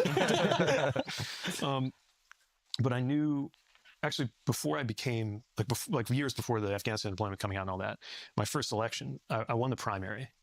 And the way things were shaping up, I knew that I would probably win the general election. I was probably going to be mayor. And that was like, a huge leap in responsibility. Obviously, I had been like a consultant, and you know, I was a military. You're young too. You know, You're like 29 29 when I got elected. Yeah, 29. Oh, sorry. So I knew that like I should not be in a position of that kind of responsibility unless I've like resolved this in some way. And if I'm not ready to come out to the world, I got to come out to somebody, because that's the best way I can come out to myself, right? If I've like just told even one person, then it's kind of real, and I'm no longer kind of like in that fog mentally. And so I like took a deep breath, and just a good buddy of mine from over the years, one of my best friends over beers, and I'm just like, look, I gotta tell you something. And one of the first things he said, he kind of patted me on the shoulder and said, you know, you do what I'm gonna do, like this. Okay. He was straight. We felt like you didn't exactly make it easy on yourself. And what he meant was that that's so kind. My, you know, my career, to the extent I had a career, there were two parts to it, right? There was the majority of it, which was public office in Indiana. Yeah. And there was the other part, which was service in the military as a reservist. And by the way, that was still don't ask, don't tell back then too, right? So I could literally be fired, which is another reason I didn't come out too quickly. Anyway, it was that process of like just coming to terms with that and just knowing, even if I wasn't ready to tell everybody or like deal with everything that went with it. And in my case, that meant I wasn't going to start dating either, because I didn't want to be like hiding a boyfriend, or like that just seemed really unhealthy. And you know, I was so invested in my work that for a while I wasn't missing. I mean, I don't want to say I wasn't missing much. I didn't feel that I was missing a lot. Yeah. Because I used to joke that like the city was a jealous bride, you know? And then it was we talked about my deployment experience that put me over the edge. When did you first start to think, oh, okay, I might be gay? And then what was the gap between that and being like, I can't hide this, I can't compartmentalize this is what it is? And what are you going through mentally and emotionally in that time? I mean, there's years and years and years of that, right? Like, I mean, at some level when you're a teenager, like there's some pretty strong data points, right? But the things you can tell yourself, if you really want something to not be true, the things you can tell yourself to try to make it not be true are pretty powerful, right? I mean, you know, you can tell yourself, like everybody, you know, at like 14 or 15, every dude you know seems like they want to nail anything that moves, right? So like you can convince yourself like, oh, it's just like everybody's all over the place, and I'm just like, you know, and then like you start noticing like more of a pattern, especially when you're dating women, and it's like not. Now we're talking about like gay stuff, right? You're like watching like a straight love story, and you're like trying to like relate to it, but like, it just doesn't quite land, right? Funny. And yeah, I think by the time I was like, you know, mid to late 20s, I was like, okay, I can't. First of all, I can't like waste women's time or mine. Messing around like hoping that somehow I'm like those are valuable years less for gay, them. right? Like, because like that, there's a point where like that's not a fair thing to do to somebody. 100%. And also like wasting my time, and you know, that's crazy. You've dated more women than me. Yes. Yeah, these guys have only been with one woman each. Yeah. So you're straighter kind of in a lot of ways.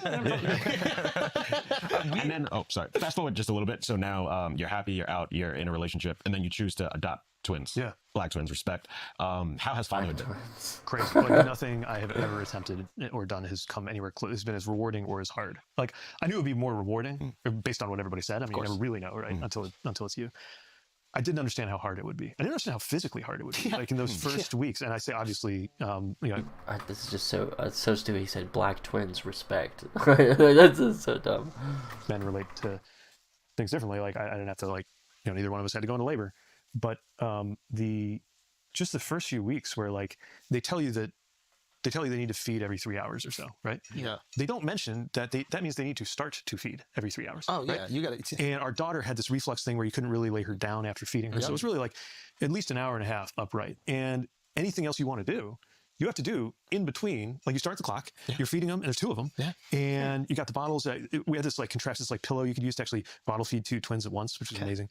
There's like fake breast. No, there's this like, I don't even know if that's a real thing or not. There's this like fake image that goes around online of me with one of these like contraptions, which I didn't know it existed. I don't know if it's a real thing or just someone being a dick, but no, this is like a whole thing. There's like these right-wing account. It's like this like contraption, like fake breast, like a mechanism with fake contraption. I don't know, but like no, I just use like bottles, like you might expect.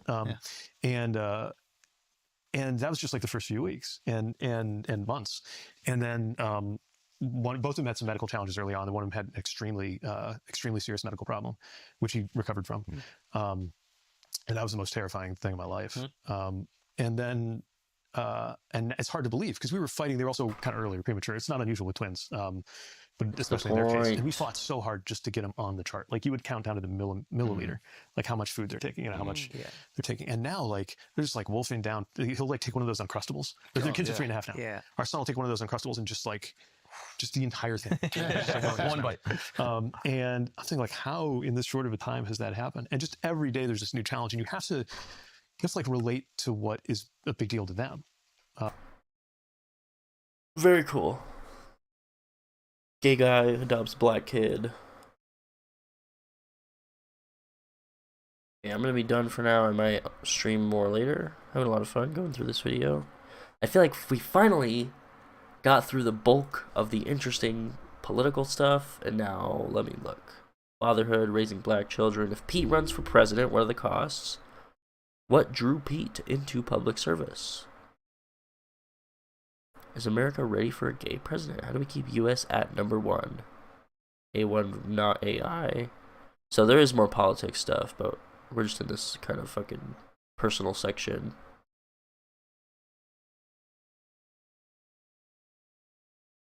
So there's a little more back there. I might skip this personal stuff later, but I'm going to get off for now. And we'll do some more shit later. So good luck. Have fun. Get the fuck out. Crazy.